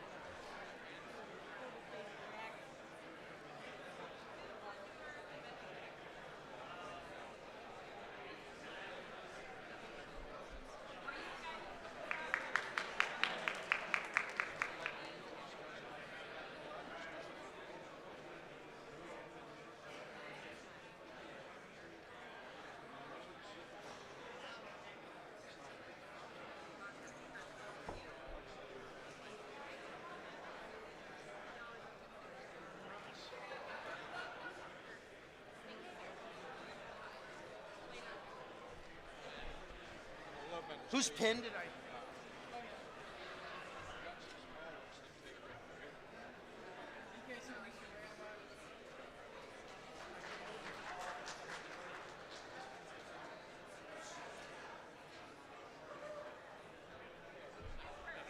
Michelle.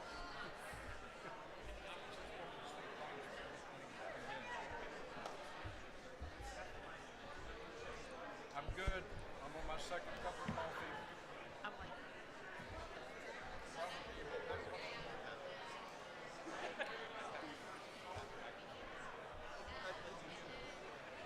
It's gonna be great.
cannot believe we've still got the same exact select format. What? Same exact select format.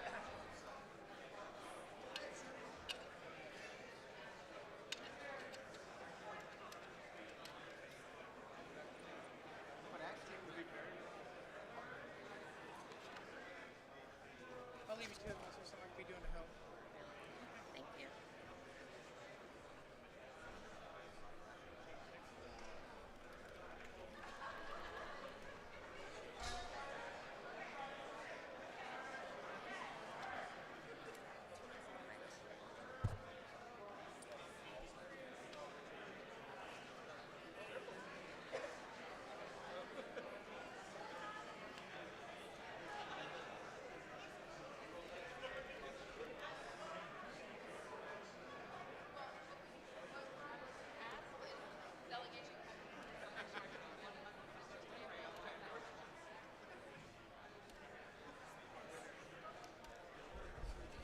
That's me. Thank you very much.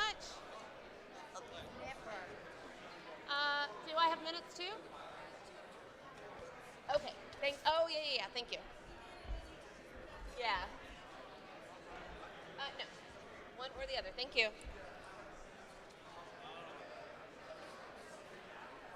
Perfect. Thank you.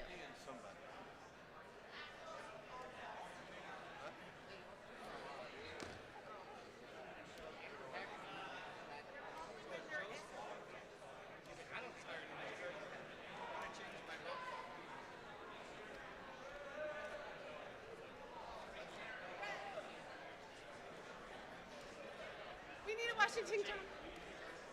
Not yet. We're not at recess yet.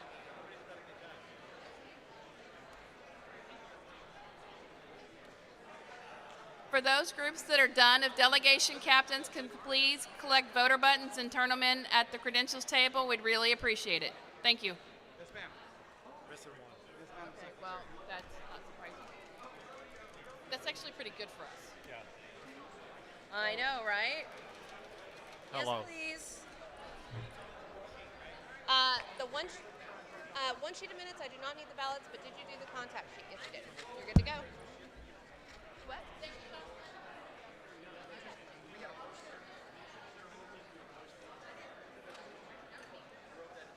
Okay, cool. All I need is the minutes and the contact sheet. I'm throwing it away. But I will throw away anything you don't want. Perfect. Thank you. Well done. Delegation captains, before you leave, please get the voter buttons from all of your seated delegates, put them back into the bag, and turn them into credentials. Delegation captains, collect buttons and turn them all into credentials. I don't wanna. Yeah. Well, I knew that some people were doing their district caucuses. Congratulations. Thank you, sir. Thank you. All my senior delegates are hard to keep track of. All right. Yes. 2 minutes. I gotta finish my conference.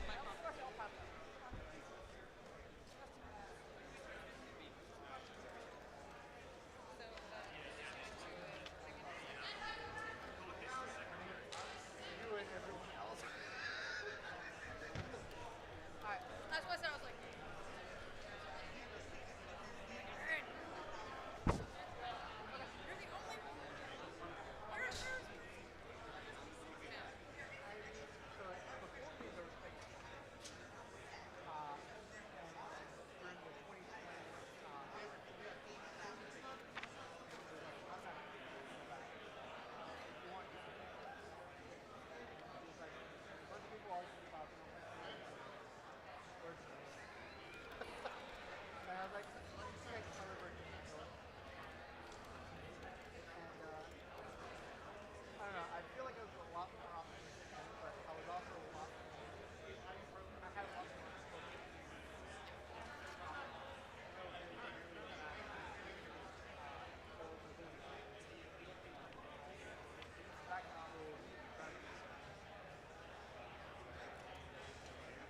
Check. Is Michelle Wigington in the room, please? Michelle Wigington?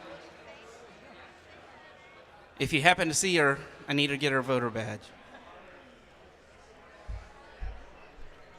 All right, folks, we are almost to the end of our day. Just a few seconds. Are there any caucuses still going on besides my own? Anyone still caucusing? I have no idea. Okay. I'm figuring that out. Yeah, I was hoping they would just tell us. All right, we are recessing for the evening in now. If you are still caucusing, obviously you want to finish that, get the paperwork back to the secretary as soon as possible, and we will announce the results of all of these caucuses in the morning. Congratulations. Preferably turn your paperwork in before you leave the room. If you have already done so, you are free to go and enjoy the rest of your evening. Yeah. For tomorrow? Thank you.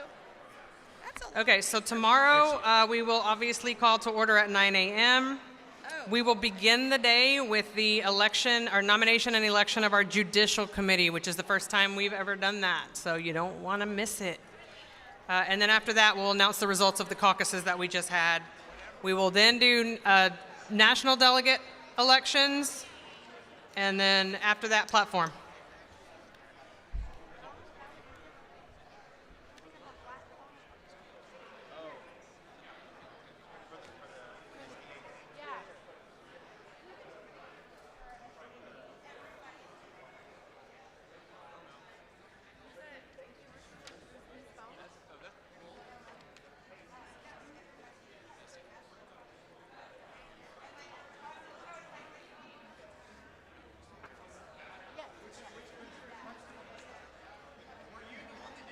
That's my